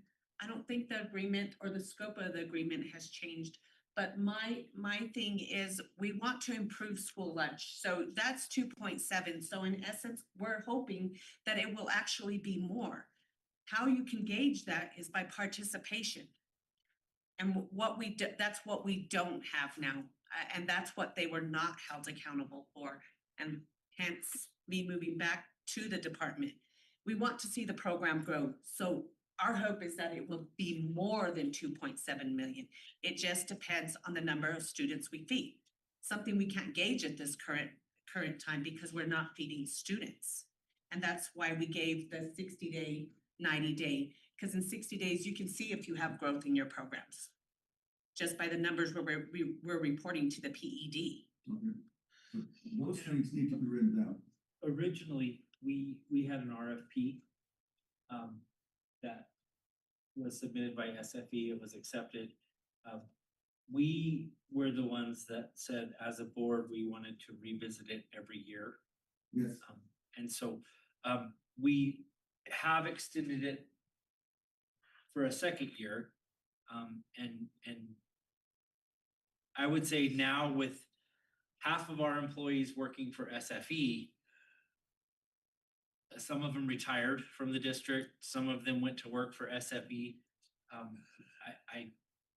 It could be detrimental trying to get staff at this point if we didn't extend it. So, Dr. Archambault, you're asking for more specifics outlined in what you are wanting as far as consideration of approval for the food services extension, correct? Am I correct in that? Okay, So, but who's the agreement with them, or are you talking about the board- staff The board approves the Oh. recommended contract with them? well, the administration will recommend to renew for 1 more year the contract with SFE. What I'm saying is that you would there like, should be a single sheet of paper, or even 2 pages, that lists the scope of services in such a way that we know what we're gonna get from 2.7.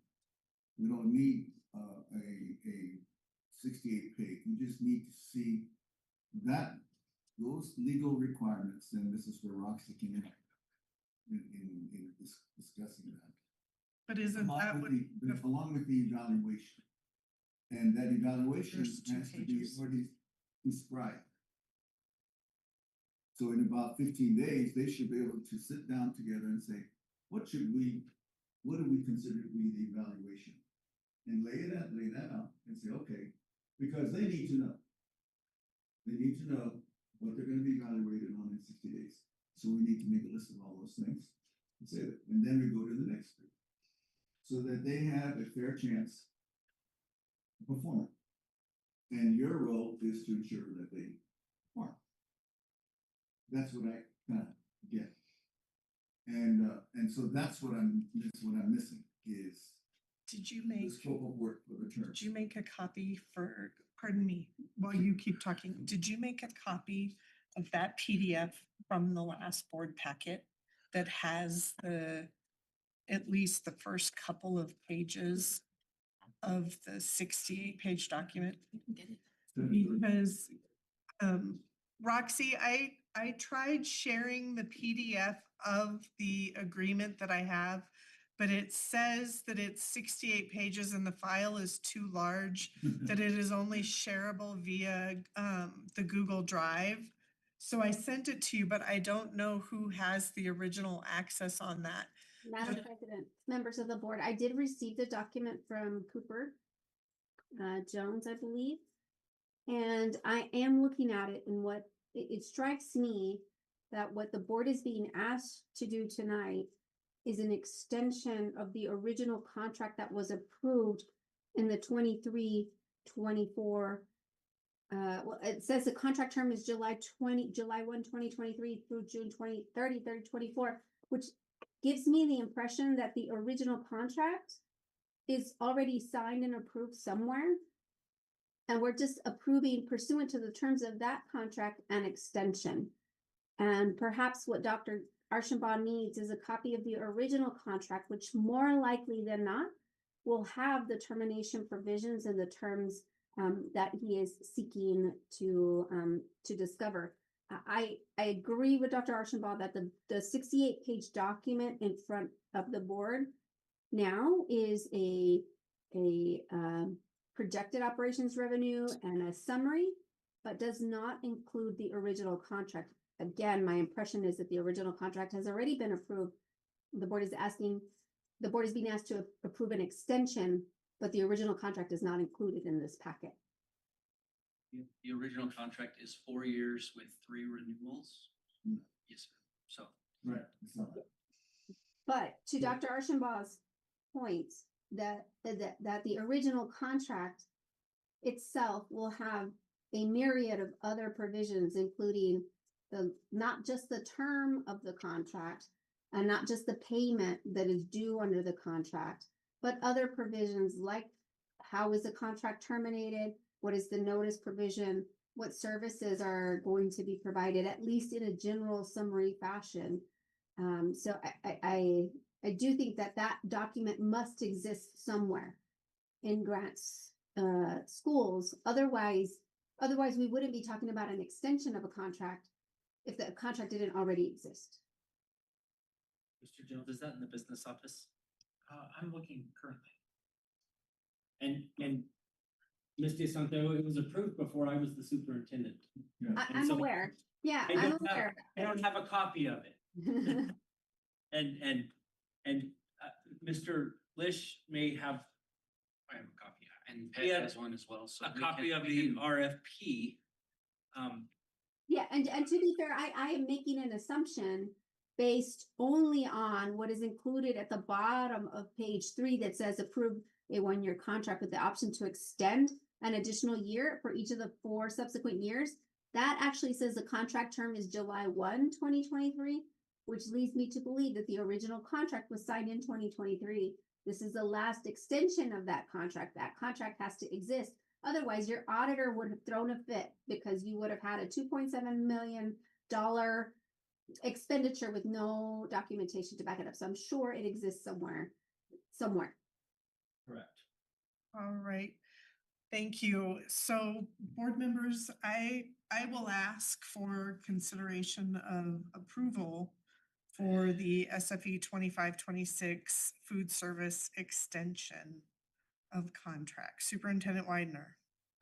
I recommend that we do extend. Mr. Lish reminded me that as of July 1st, our contract would be null and void if we Don't didn't extend now. So, I would recommend that we extend. All right, so Dr. Archambault, I believe that Mr. Jones will be able to provide you with a copy of the contract. Motion and second, then. Of course, yes, sir. Yes, sir. So, board members, is there a motion to approve the SFE 25-26 food service contract extension? So moved. Is there a second? I will second. It has been moved by Mr. Jaramillo and seconded by Mrs. Lee to approve the SFE 25-26 food service contract extension. Board members, discussion. Broxley, you still there? Yes, sir. The motion was made to approve an extension. And, how I vote on it will depend on what it is that we can expect to be,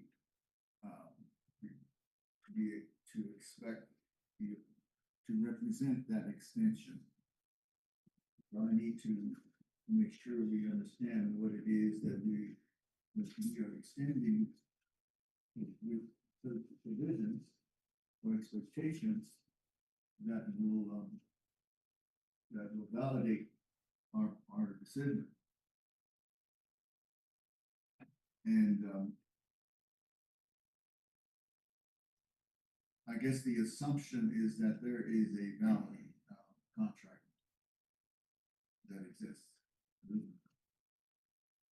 Number two is that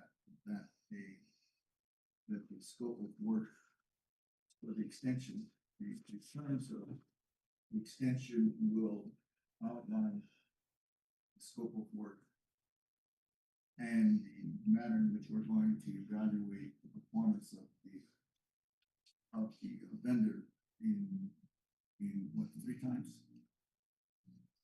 this coming year. Yes, That's 60, 90, 120. my expectation. Is that a reasonable expectation?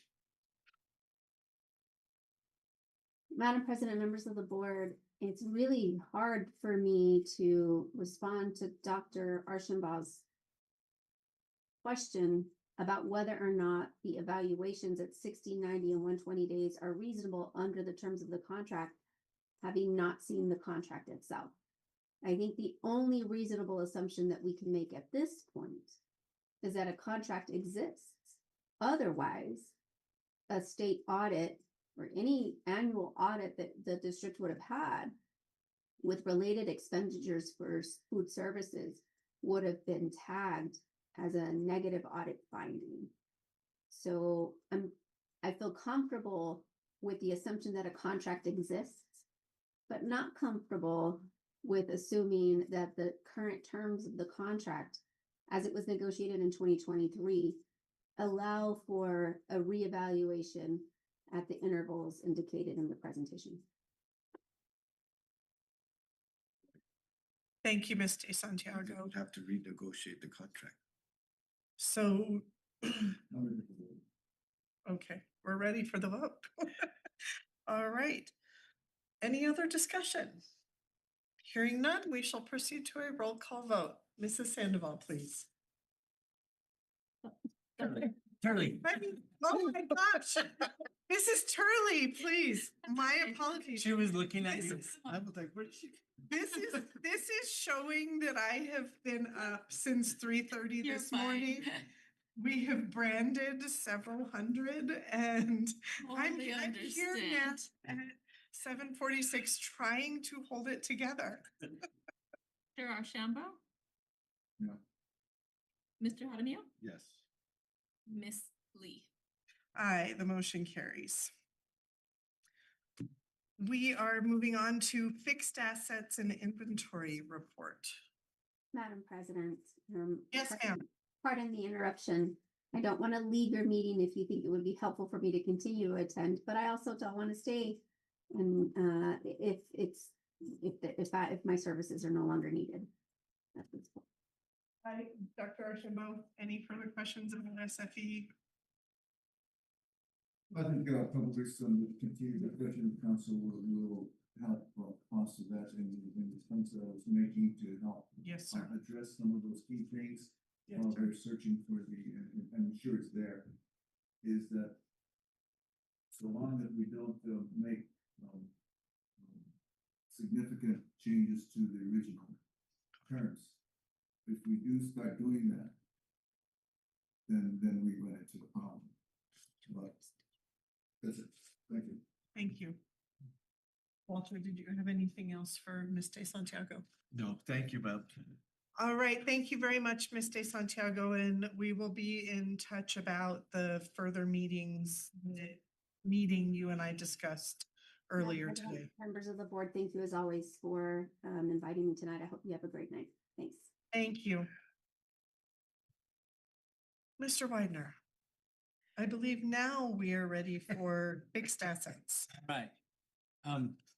Mrs. Turley, again, I apologize. That was a year and a half of just rote memory. My apologies. Walter's the one laughing. I know. Mr. Jones, are you covering the fixed assets? Okay, So, Mr. Jones. Ms. Garcia bailed on you. Yeah. Okay, She's been a good mom and a wife, so I was happy to fill in for her. okay. Will you present the fixed assets and inventory report? Happy to. Madam President, members of the board, this should be totally painless, which I love. So, our board policy, this is D 2350, and it's under inventories. The district will maintain a complete and accurate inventory of all district-owned property. The district will prepare an annual inventory of all district property prior to the annual audit of the district's business operations. The superintendent shall develop administrative procedures governing the conduct of all such inventories. So, if you look on like the back of our TVs, if you look at our devices, there's usually a sticker on them. If there's not a physical sticker, it's because it's peeled off, but every asset that we purchase gets tagged as inventory. And frankly, it's easier to get inventory than it is to get rid of it because there are these procedures that we have to follow. So in your board packet, in your binder, I've asked that Mrs. Turley include the manual of procedures, which comes from the state. That is what we are in compliance of. I also have the board policy here. If you refer yourself to the drive, we have all of our technology assets, all of our fixed assets, all of our non-fixed assets. To print all of those, 1,000 pages, easy. And that's why that they're available digitally. Our audit process, our auditor has already been working with us. He will be here in as soon as 6 weeks. So this is the board acknowledging that we are in compliance and that we are making our best effort to tag everything as it comes in. So one thing that's really exciting, and maybe you've heard this name get thrown around, but Destiny, it's a software that we use. It's something that they use in the libraries because all of our books get tagged. That software has expanded to where we can inventory individual bolts that go in air conditioning units at a specific air conditioner. And that is something that we have brought up to date in the technology department.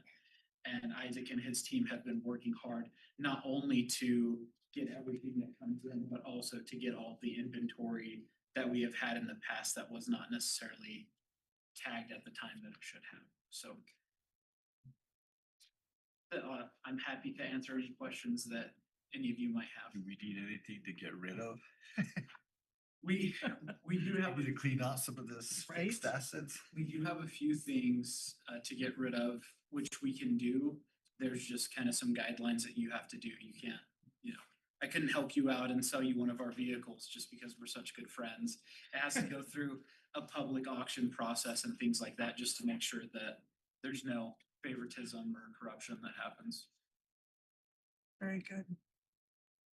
Any other questions for Mr. Jones? All right, Mr. Widener, is there a recommendation for approval of the fixed assets and inventory report provided for the NMPED?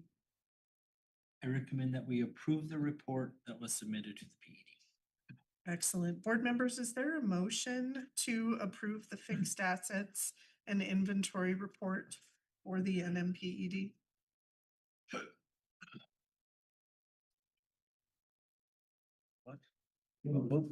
I'll give it to Guy. And a second from Walter. Too young. for this one. Right? It has been, it has been moved by Dr. Archambault and seconded by Mr. Jaramillo to approve the fixed assets and inventory report for the NMPED. Any discussion? Hearing none, we shall proceed to a roll call vote. Mrs. Turley, please. Thank you. So sweet. No, you're fine. Dr. Archambault, Mr. Jaramillo, Yes. and Mrs. Lee. Aye, the motion carries. Next is Namasa Data, Mr. Widener. This is part of our annual board report. We need to make sure that we are looking at our data. And Dr. Martin has a great presentation that is succinct tonight and will share our year-end data. So, Dr. Martin, show us the good news. Madam President, members of the board, so if you look at the agenda, it does say IMASA, NMASA assessment data. At this time, we already only have IMASA, our IMASA data available. Our end of year assessment data, which was completed this May, will not be available sometime late July. Okay. So there are parts of it that are already available, but they're embargoed.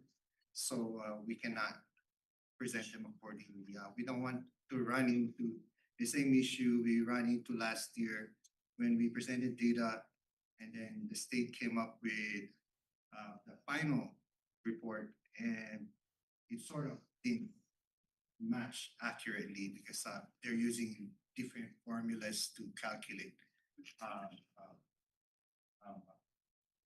proficiencies accordingly. So this particular report is just for our IMASA assessment this school year, comparing beginning of the year and end of year. So as we all know, our K through 2 students take the iStation ISIP, which will soon be called Amira for reading. And here's a summary of the result for reading and math. For reading, we went up from 27 to 33 from beginning of the year to end of year. And for math, we went up 17% to 34%, which is double from beginning of the year to end of year. So that's district-wide for K through 2. And then the next slide. Oh, before I move on, this presentation was supposed to be 57 slides long because we disaggregated them according to all the requested disaggregations made by the board. But I condensed this particular presentation to 27 slides or 29 slides. But if you do have questions on what's in your packet, which is the complete presentation, please do ask questions on them and I'll register leaders. So we do have both. You have both of them in your Great, packet. thank you, sir. So this next slide actually shows BOI to EOI for each grade level, district-wide. As you can see, only first grade stood at 29%. So these particular results, I actually sort of discussed with my group of instructional coaches during our last meeting this May, and we will, like I always say, every time results come in, we will delve deeper into what caused that particular lack of increase in proficiency. Then our next slide is, so that one was actually for reading. And then this next slide is for math. So if you can see ISIP 8 through 2 for math, there has been a lot of gains from beginning of the year to end of year, but you might be surprised about grade 2. I actually spoke with principals and instructional coaches, and that's one thing too that they're wondering about. And we wanted to raise that. Actually, we told Jean about that, and during the data and testing coordinator meeting this coming school year, she will raise that question because there seems to be a misalignment between what is tested in ISIP, in iStation math, and what is in the prescribed scope and sequence posted on the PED website. And as you can see, the result shows that we only had 4% beginning of the year and 9% end of the year. Our next slide shows the disaggregation of the data per ethnicity. So our Native American students increased from 22% to 30%. Our Caucasian students decreased by 1%. This is for reading proficiency. Our Hispanic students from 32 to 36. And overall, our proficiency went from 27% to 32% from beginning of the year to end of the year. Our next slide is the disaggregation of the data by the disaggregation of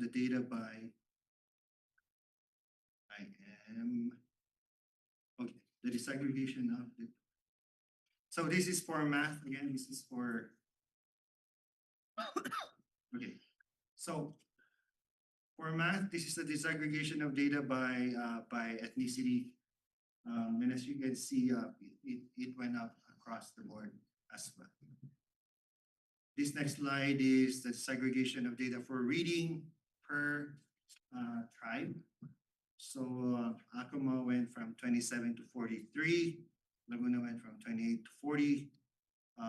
Navajo students went from 18 to 22. District-wide, we went from 23 to 25%. So there's an increase across the board.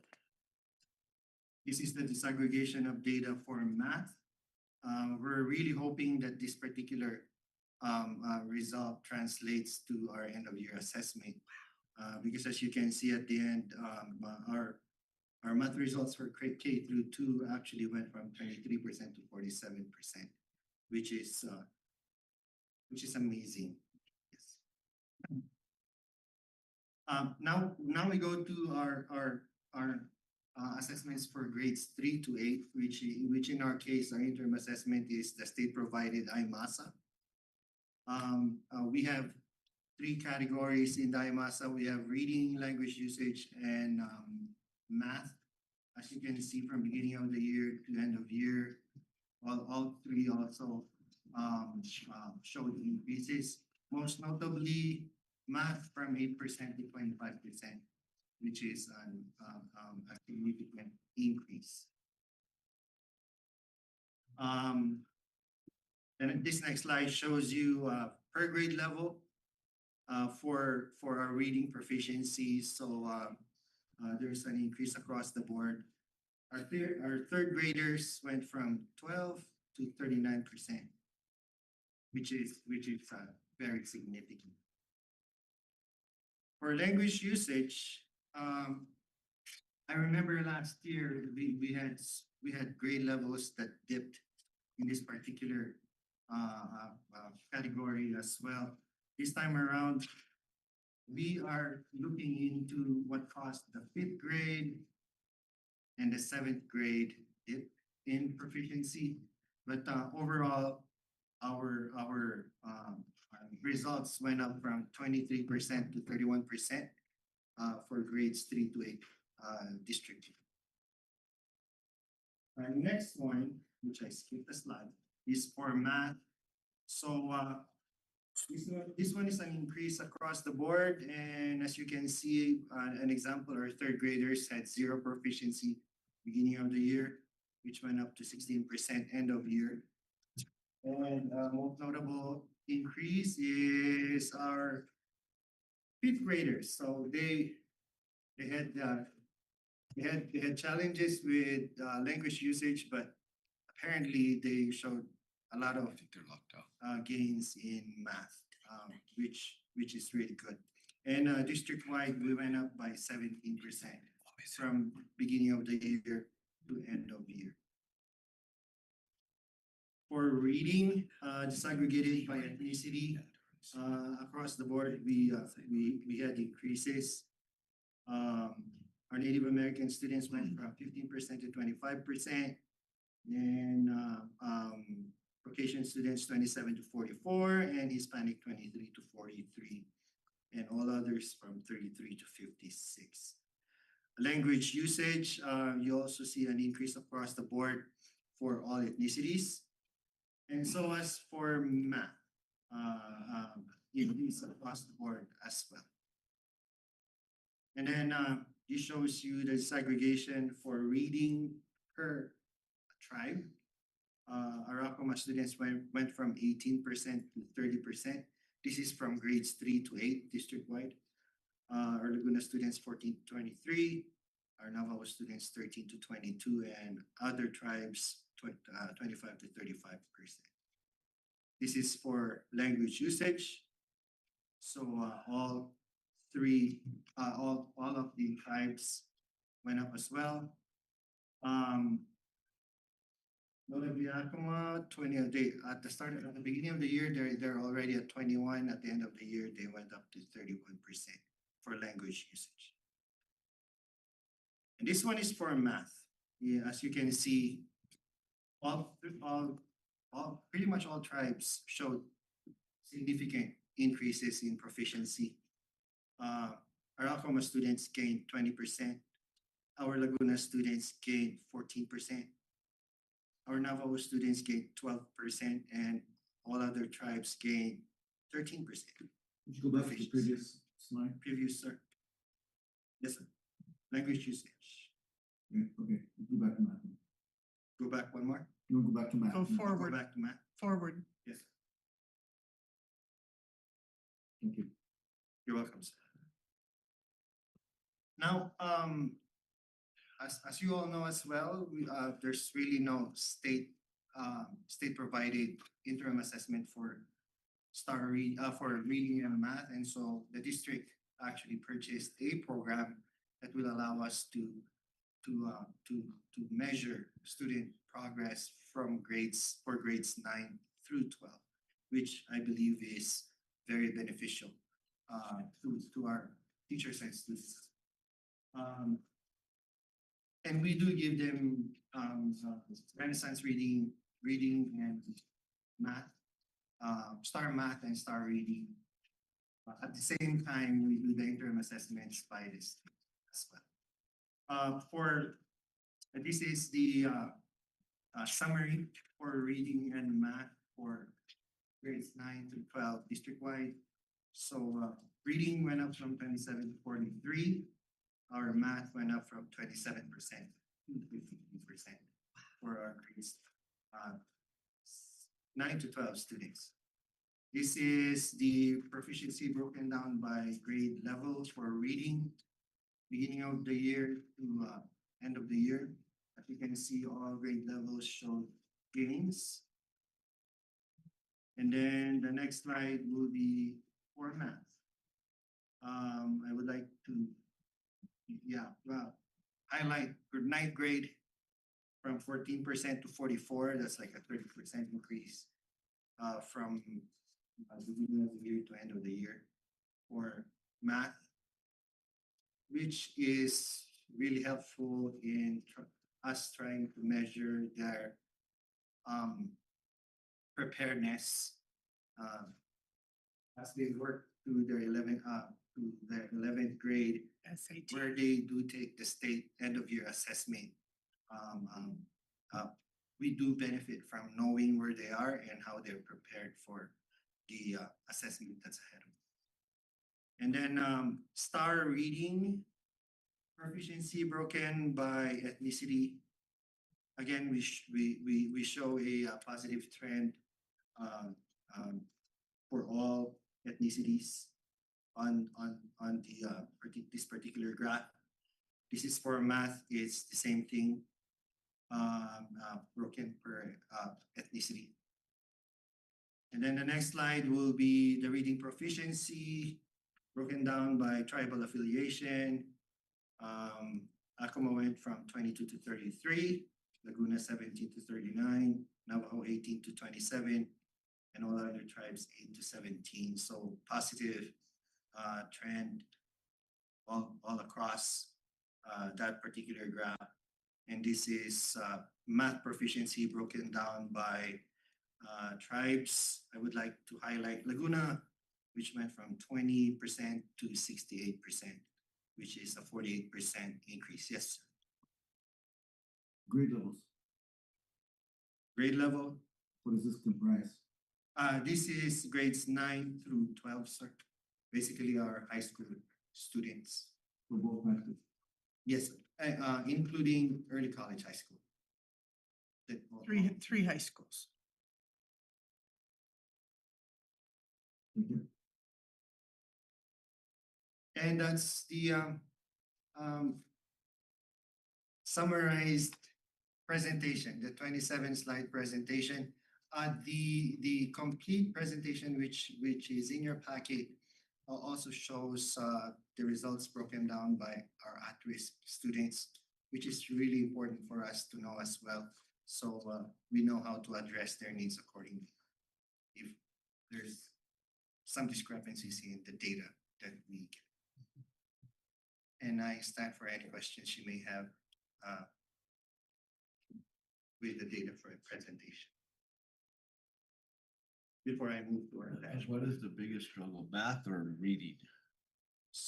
right now, the discrepancies we're seeing is in language usage. And last year, we did have some discrepancy with math.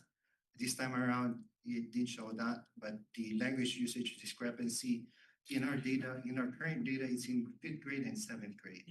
And that's what we're trying to look into. It sounds like Reyes. Well, and we we continuously want to improve in math, and so we've really been putting a lot of effort into math Yeah. instruction. But we don't want to see the reading and the language utility. Well, in my house, we had trouble with the reading and math was easy. It was always the language and the reading. I don't want. I'm really interested with data, and so I dug deep with IMASA data, but I don't want to forecast anything. Because we're waiting on. Because last year's average versus this year's average, it's showing a 3% increase in reading, but that's only for our grades 3 to 8. And that the final proficiencies of the district is affected by K through 2 access tests and the SAT tests. So we hopefully those don't affect it negatively. Right now, the IMAS assessment for reading is looking pretty good. Is there any data for summer school? Like, No, sir. no, it just comes in at the beginning of the year, I guess, huh? And so when we get the end of year assessment, we will report and compare last year's versus this year, last school year's versus this year's, disaggregated to the same disaggregation that we reported this data. From the month. Correct. Yes, for the end of year assessments, because it's a lot of different things. Plus, not only a lot of different assessments, they do use a different, they have a formula they use to compute proficiencies, not just averaging those assessments accordingly. Anything else, board members? No.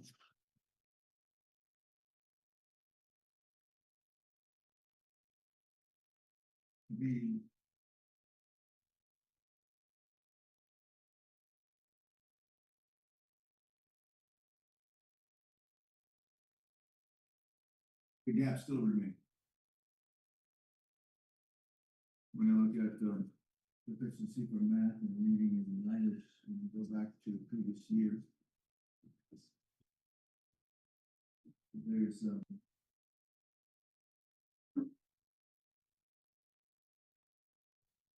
And what I did was I pulled up your report from the previous year.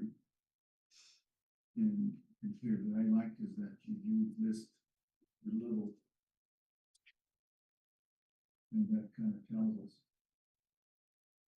And what we need to see is the movement from level ones and twos. So when I look at the data, what I had asked was that we make a comparison and try to explain why.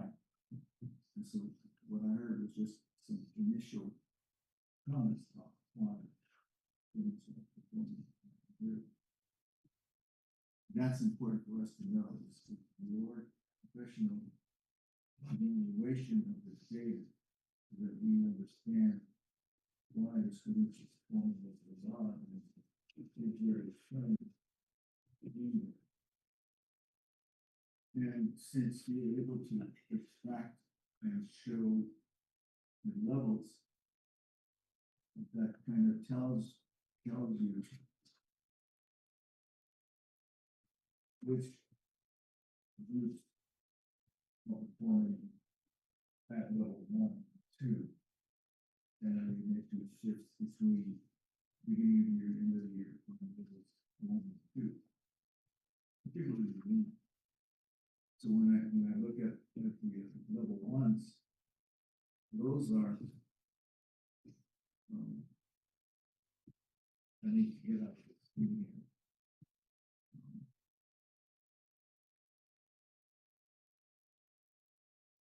Are you looking at I'm looking at what you presented, the big picture, not the short. the K2, the, Okay, when I look at K2, for one, there's a problem with the presentation of graphs. If you enlarge the like that, what's the scale? The vertical scale, what is that? The vertical scale is the percent proficient. What's this top number? The top 40. number is 60%. 60 on that one. So you went through one and then you showed 25%, and it was really big. So it kind of gives this perception. Yeah, and that's the problem. If you stay consistent with your scale, if you break the scale, then that creates a better reality of what it is that is shown. Yes, but I should note in this particular graph too, even if the graph is cut at 60%, the grading of the graph is consistent Throughout. by 10%. So You gotta read the numbers. It's just that, that's what the perception is, visual. yes, I think there has to be greater understanding about the board of schools, what is happening within the schools, particularly for the various populations. And what we did not see were the performances by schools. And that's important. it's included. It's in the big, But it's in the big one. Oh, it's in the big one. Sorry. This one. Yes, yes. So the public doesn't know the whole story. And that's the one thing that, then I'm just looking at iStation, Kate. When we, look at your K through 2, I'm looking at, the second or third slide. I'm looking at, there is,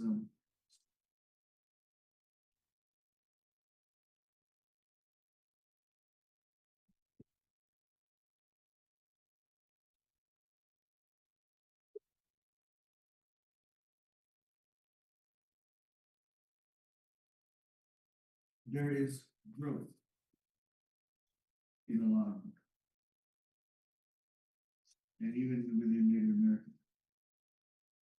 The one that is continuously challenged the district by the amendment. That has to be addressed. We need to know how to address that. And while there is growth in the night, say like, and I think that K2 is very important. Those are the early years when they're learning their basic skills. And I don't know how much credence I give for students in kindergarten taking tests. You know. But I know in second grade, we start to see that's something a bit more important. So here's now, it's 18% of them math proficient in K2. I don't know on that one whether it's the kindergartners who are bringing that down, or if it's first graders bringing it down, or a second grade. I don't know. And that's something that you guys would do. When I look at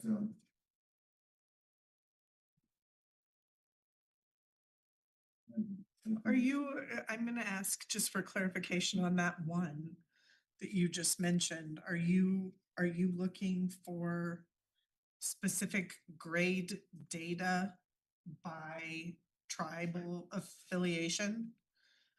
Because that's what, and the only reason I'm asking is because looking at the iStation here, we've got kindergarten first, second, third, or kindergarten 1 and 2.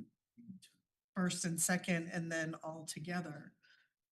And I appreciate the condensed presentation because I think almost 60 slides, we would be here all night. So I think you gave us good picture, but, and forgive me for not having looked through right this second. I looked at it earlier, as you know.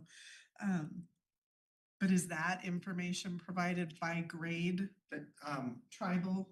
thank you for the question, Madam President. We can certainly pull that data. It's not available in this particular presentation because it will have more pages to it. Gotcha. We do so. But other disaggregations, other further disaggregations we could actually do as long as they're requested and we're given a little bit of time. So, Thank you. The board needs to be educated about these things. It needs to know how well these children are doing. And so less it's for efficiency, more is for effective and effective. How will a principal examine this data? Probably could be different than how we implement it. So they must look at it differently. We should be able to know what they're looking at. And so when they make their dash plans, which we'll talk later, they have to look at this data in critical ways. And I think that this has always been a challenge for students to extract the data, present it to boards in such a way that it's understandable. But understandable in the sense that it doesn't meet our expectation. Because we can see there's growth from the beginning of the year entity, but is that what we desire? Is that enough? Boards need to make the decision as to whether or not this is acceptable. Should we expect more? Have we set any milestones, any targets for the districts about what we should expect? So far, we haven't done that as well. We've only done that in our strategic plan. We just said that in X number of years, we'll have X% who are going to be proficient in reading. So we have to wait until we get the NASA data in July. This is basically telling us how they did at the beginning of the year in the interview, and that's important. I don't want to belabor the point anymore, although I could do it. I think we need to understand what our responsibility is before when it comes to these things. I don't wanna have myself saying, no, I think it looks good. I think I need to have some standards, some milestones. It says, we should have expected the kids to be scoring at 60%. Well, and I think when we have our comparative data to look at, we will have a better Right. perception of that. So thank you for, And one last thing, when we look at when we look at schools, the school principals are gonna look at each one of this data, the long version of it, and they're gonna be happy and not so happy. Because I've seen the data for the school. And it's a challenge, and then they'll have to dig deeper into it, and we need to do that too. Thank you. Mr. Widener, EPS. We were gonna clarify EPS and DASH according to our agenda. Um, just for your information, EPS no longer exists anymore. The state went to the DASH system. How many years ago, Dr. Martin? 8? Several. About that. Yeah, I wanna say about 8 years ago. And so, all school sites and districts have to compile a DASH plan, which is where they set their goals and their data and improvement in math, improvement in reading. And so, I know we were talking a little bit last week about DASH plans and DASH goals, and Dr. Martin is currently the keeper of the district DASH plan. The district DASH plan is kind of compiled based on the school's data and success. And so, we do have 11 different DASH plans in the district, and then we have the district DASH plan. So, just wanted to clarify that Appreciate that. we don't do EPS anymore, just DASH. Thank you for the clarification. Appreciate that. Did you want me to? And why don't you give us a rundown on what DASH is? Yes, Sir, so- please and thank you. Through the years, PED, because of feedback they're getting from districts as well, they've been trying to make it simpler. We used to have about 8 or 7 items. Now they cut it down to 4 items, which basically focus on at-risk students, special education and gifted services, educator growth and mentorship, federal and local supplemental funding. So I would like to reiterate what Mr. Widener said. So sometime May of every school year, the NMPED requires each district to actually create an ed plan, and it's something that is needed when we submit our budget. So it's a requirement. And so we're required to do our ed plan, which is basically our DASH plan. And then at the beginning of the school year is when our principals actually build their own 90-day plans or their own DASH plans for their sites, utilizing their data from previous years and setting their expectations for the current school year. And so when I was asked about school DASH plans, those are not available yet at this time. They'll be available sometime in July when the school starts. But we have completed our district DASH plan, and like I said, there are 4 items. If I may just run the summary down for all of you. The first item of the DASH plan is at-risk student support. It has 4 sub-items, which are funding and allocation.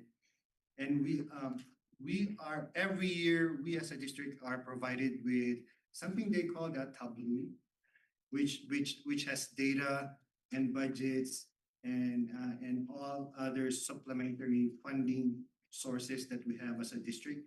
we basically use those data to complete our dash plan.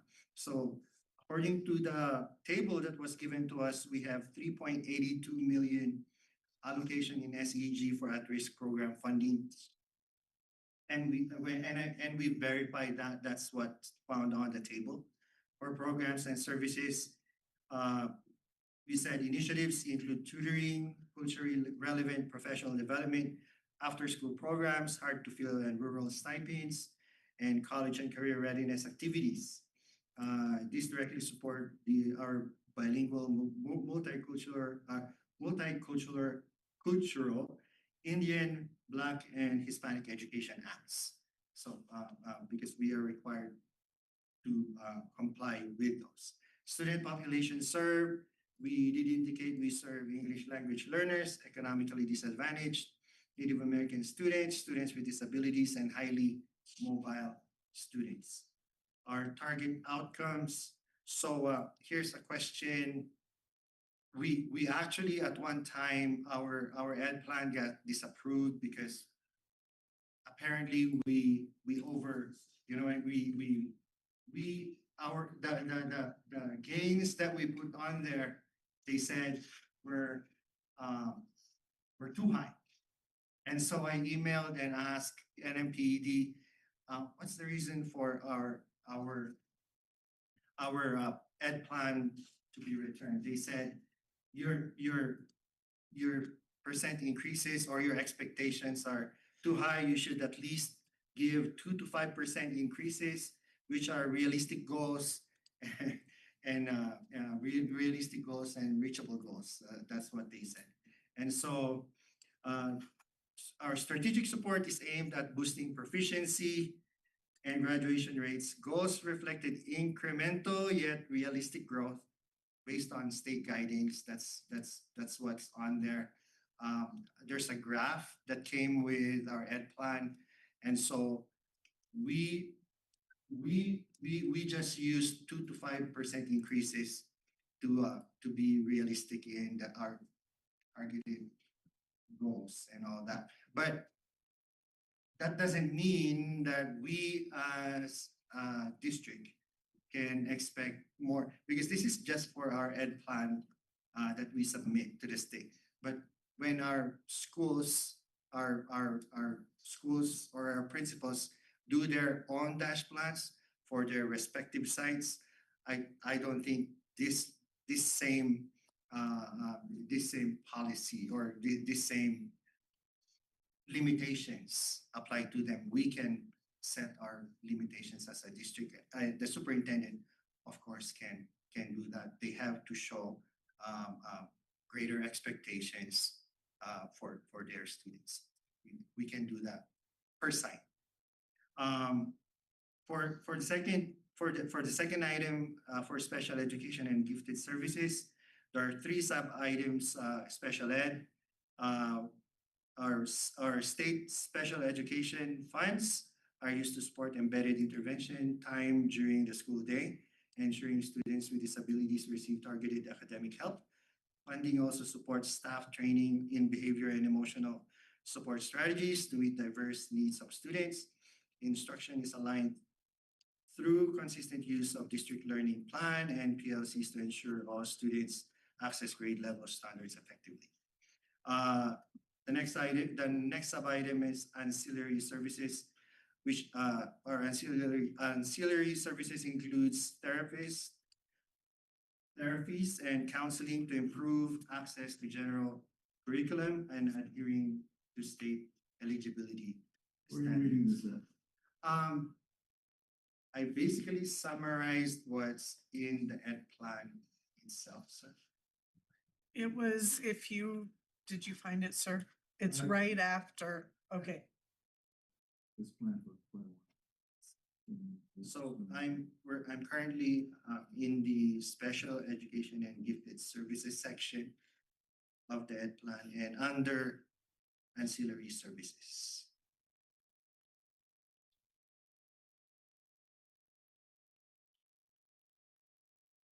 And then the third sub item is gifted education. We as a district do targeted enrichment differentiated instruction, and professional development. And enhanced programming for advanced learners, professional development. That's the next item is educator growth and mentorship. So the first sub-item is mentorship program, structured 2-year support for first-year teachers with individualized coaching aligned to elevate New Mexico competencies. And then mentor training, we do focus on SEL, standards, alignment, instructional coaching strategies, and culturally responsive pedagogy. And professional development, continued implementation of SIOP. And this time around, we're adding Marzano frameworks and the new art and science of teaching to improve instructional rigor, differentiation, and equity. And the last item in the ed plan is federal and local supplemental funding. This basically just ask us to outline what other fundings we get as a district. Our revenue sources come from, our other revenue sources come from federal forest reserve, impact aid, and local property taxes. Basically on the ed plan, you just tick mark those. That's a plan. And then finally, the last sub-item is utilization. Our funds support Indian Education Act priorities, capital improvements, and intervention for at-risk students, including enhancements to student support facilities. And that's our district dash plan for 25-26. The summary of it. Thank you for the summary. Board member questions?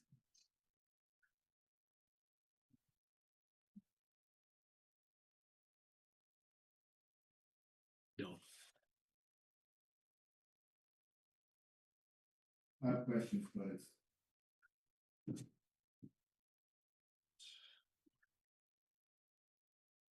it's just too difficult to explain how important what you just said is for the district. The unfortunate part is that the board's not part of that. When a district creates an educational plan, the plan needs to be something that we all know.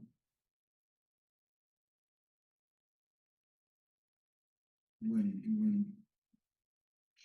Lane was talking about EPS, that was in the olden days. And in our responsibility as a board, it says to approve the budget, we need to be assured that it's aligned. So it says it to us that we need to approve a budget that is aligned with our EPS. But the state legislature has been lax in not taking that out and saying just educational plan. They should have just said, let's don't call it that, let's just call it the educational plan. So it kind of confuses us. But basically, the board is supposed to ensure the board is to review and approve a budget that is aligned with your plan. Let's put it that. In order for us to do that, we need to be a part of that discussion. It's just that they don't give us time. There are some school districts that didn't have any time.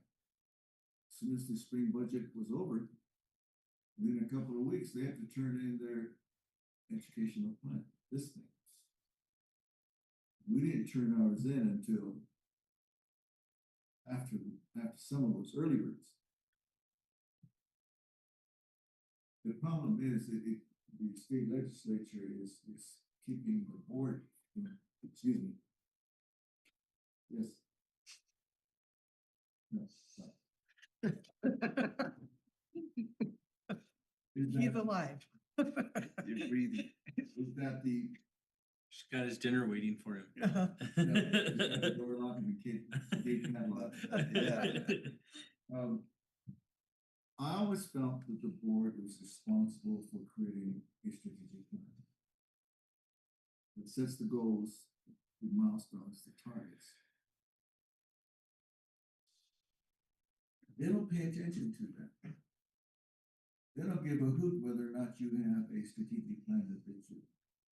They just wanna have you fill out this darn form. And it's not connected to the strategic plan. And that really annoys me. Because it says that for all the work that we do on strategic plan as a school district, you don't care. You wanna do it on your timeline. As soon as the spring budget is over, we get the SCG, then we put you in the calendar, you're gonna be here on April 25th. You're gonna turn in all this information. And we only have 2 board meetings. There's no way in heck we're going to be able to have him sit down with us and go through all of that. That's a very serious, because then it creates then we don't know. What he's saying that is that the dash plans will be created based upon the IMASA and then the MASA. And every school has to turn in a 90-day plan. So last year they presented throughout the year. I would suggest we present all the dash plans in September. So we half of them in the first board meeting, so that we can see this is what they plan on doing for the first 90 days. Then that gets us to be, so this is what you say you're going to do based upon the data. Then it starts to make sense. Doesn't mean that it's connected to what he had to put together. But at least their dash plans is supposed to be reflective of the most recent state. And that we hopefully will be a part of that discussion so that they can sit down at the beginning of the year and say, this is what we consider to be our top priorities based upon the data that we're getting. And then we can say, okay, we'll be in sync with it. Whether we're in sync with the state, as long as we're in sync with the schools and the board, we're all marching the same tune. And you then can have reports come in. Makes sense. So that's my soapbox for tonight. I like that. I was. I like thinking the that idea of that's- doing all the 90-day plan. Yeah, Short and sweet. No, and Dr. Guy, you're absolutely right. So many things are for compliance instead of for actually doing business. For you know. results. For We- results. We do forms and we do it so we're compliant, but we really Are we- need to getting do the involvement, business, the getting business the of involvement. children and educating the issue children. of the Mexico School Board Association says local control, Yeah. but the state doesn't like local control. No, the state The vetoed state it. wants to be state controlled. That means that it's under our terms, our timelines, we're gonna do these things. And they gotta turn it in. When did you guys have to turn it in, administration? April, Yeah, something like that. It And was we're fine. very- And Fairly they don't early. care. They said, turn it in. Okay, soapbox notwithstanding, great idea Great idea. to move forward and Dash plans and strategic plans. have that happening earlier. And, that aligns with this next school year, working on, Our getting the strategic plan updated. and keeping As we all have said, it's a And like living you said, just a documented. Workshop. and that- That's your strategic. Yeah. With more excellent. workshops. Okay, sounds like- Sorry about So, that. no, very good. Oh, so that, very, very good. So now we can move to our consent agenda, So moved. which is bills and expenditures report for May 2025. Mr. Widener, consideration of approval. Do you have a recommendation? I recommend that we do approve the bills and expenditure report for May of 2020. Excellent. The board members. So moved. It has been moved. Are you gonna second or am I, sir? You are. Okay, I am. Perfect. Equal love here. Yeah. It has been moved by Dr. Archambeau and seconded by Mrs. Lee to approve the consent agenda as listed, including the bills and expenditures report for May 2025. We shall proceed to a roll call vote. Mrs. Turley, please. Dr. Shambo, Yes. Mr. Hadamio, Yes. Mrs. Lee. Aye, motion carries. Thank you, sir. You could have pushed it. Oh, very good. Thank you. Mrs. Lee, for the superintendent's report, there's some great Changes. things for me to share with you. Great. And kind of just make you guys aware of. We, in the summer, we typically always want to report staffing. Mrs. Jones is currently working really hard with the HR and interviews and staffing. We, right now it's a balance. We get one school fully staffed and then we have a resignation. And somebody's moved to Albuquerque or, so if you look at the report there, you see the green are the schools that we have fully staffed. In the 2 weeks since we've had a board meeting, we had one of our principals resign. And so we're looking for a new principal at our middle school at Los Alamitos. And of course, then that causes people to shift around and people to apply for positions. And so we continue to work to try to get fully staffed and get all of the right people in the right places as we start the new fiscal year next week, right? Next week. The second thing is a great thing. We received a grant in the amount of $50,000. It's the National School Board Association Go Green Initiative grant. And it's to improve indoor air quality in schools. And so we were allocated or awarded $50,000 and Excellent. we'll be working to utilize those funds and improve indoor air quality in our schools. Excellent. So we'll have to really strategize how to do that, but it is from the National School Board Association. And then item C and E on my report should have been combined. With the resignation of our director of facilities, we have been working to restructure. I need a project manager who can represent the district with PSFA. They need to have experience in construction trades and in building and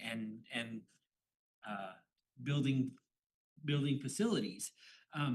And so currently on staff around the table, Mr. Jones is our only person that has experience in construction trades. He was a contractor when he was in college and did that after college. And so I have a JPA, a joint powers agreement that I need. Mrs. Lee signs off on it. I sign off on it. I'm gonna sign off on it, appointing Mr. Jones to be our facilities person. So he'll work with the PSFA, he'll work with the Mesa View project.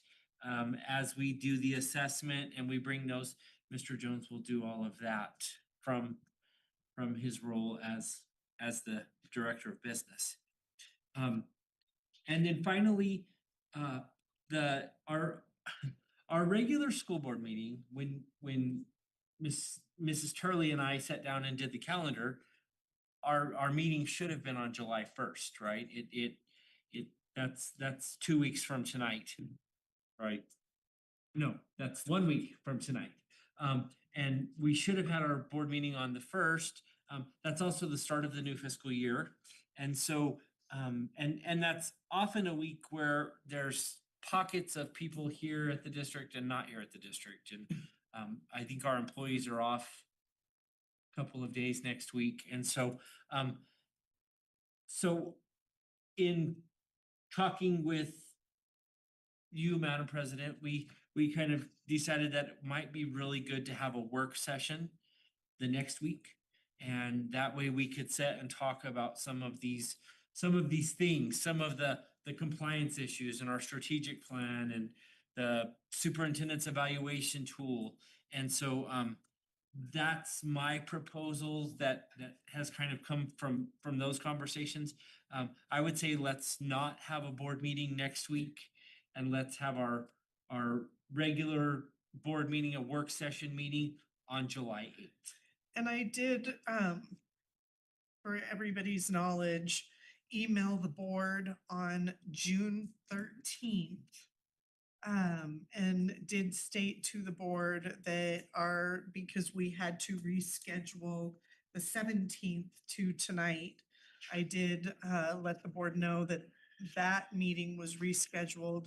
And I did propose the June 8th meeting due to the holiday week and everything like that, needing to go from July 1 to July 8, and then a regular board meeting July 15th.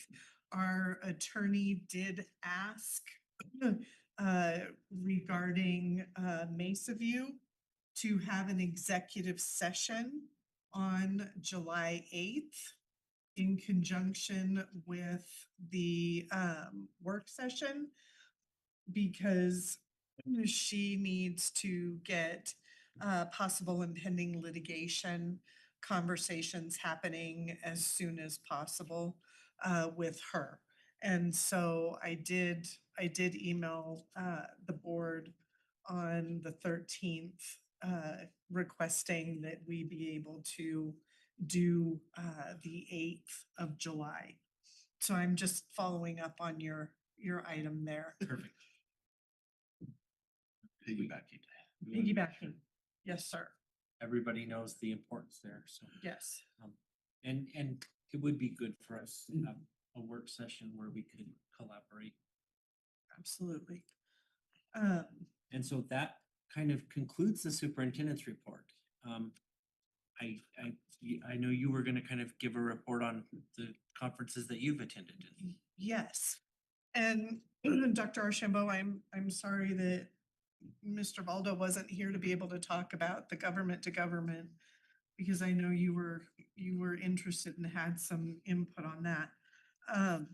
But as far as my report goes, Dr. Archambault and I attended the NMSBA Law Conference earlier this month, and a lot of the things that we had, we're talking about student data that we just went over with Dr. Martin and talked about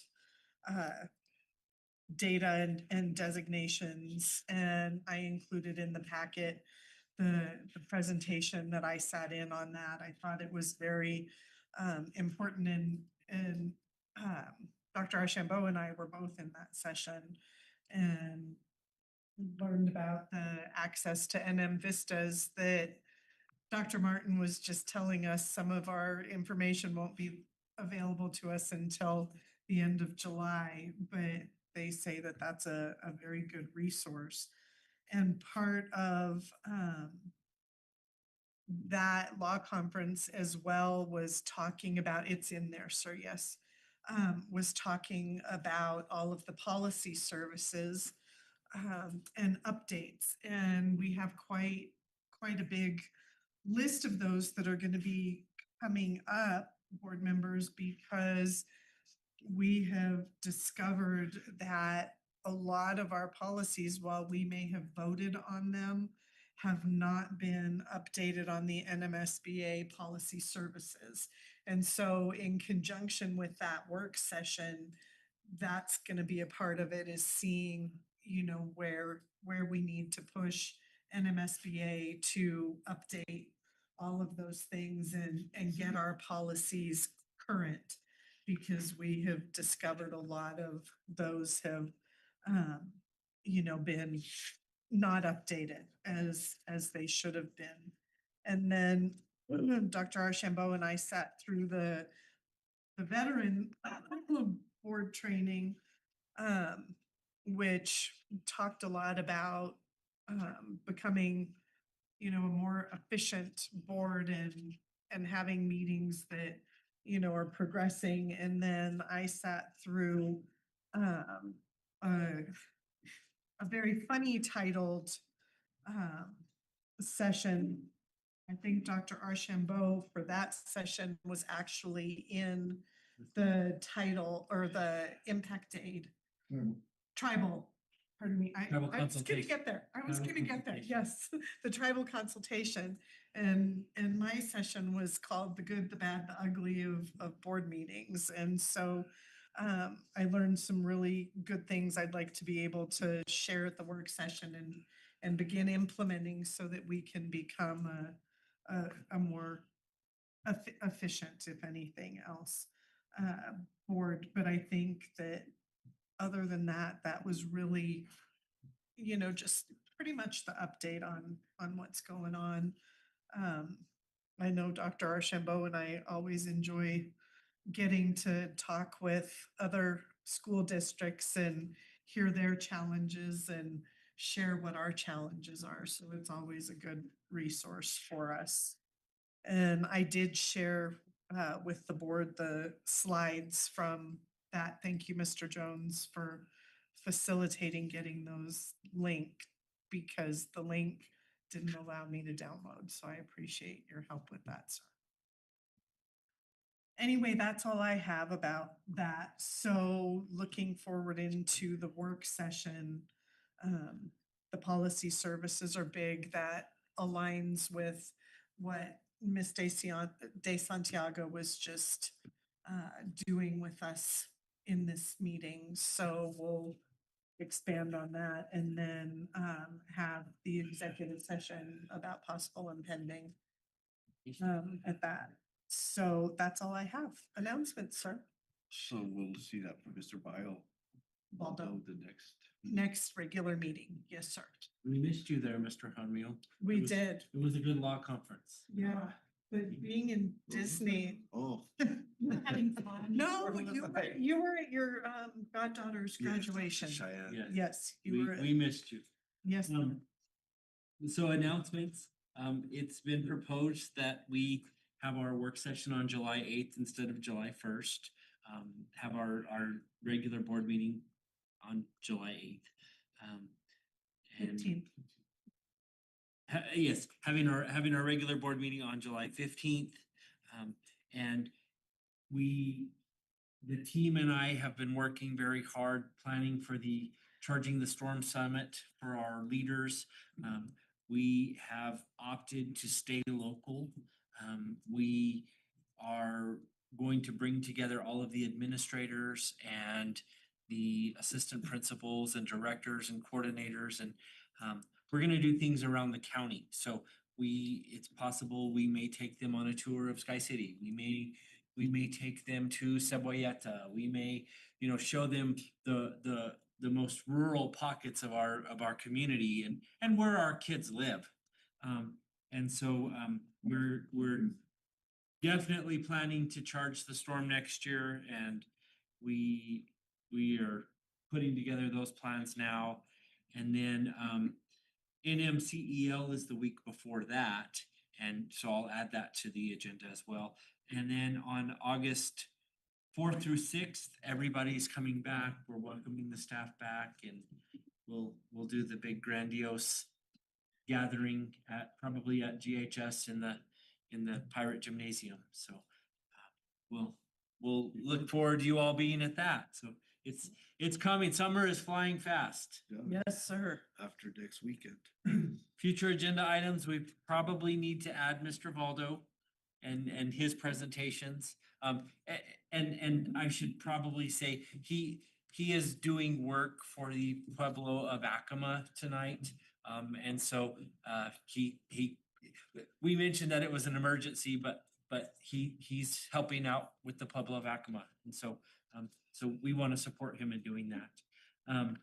And then we have kind of a revolving list. We want to talk about safety and security. We want to talk about visitors bleachers for Pirate Stadium as well as the Hawk Stadium. We want to get visitors bleachers there.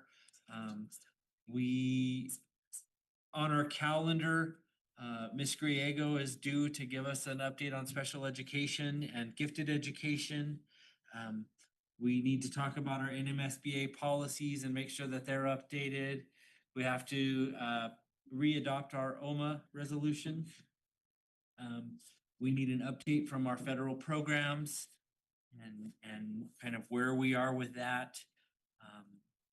Student handbook, a lot of good is coming out of the mentoring relationship with Mrs. Lightfoot. We are working on procedure manuals, we are working on district systems and have a toolkit for all of our school sites and all of our employees. And we want to make sure that we have an updated student handbook and staff handbook that we'll be bringing to the board in the very near future.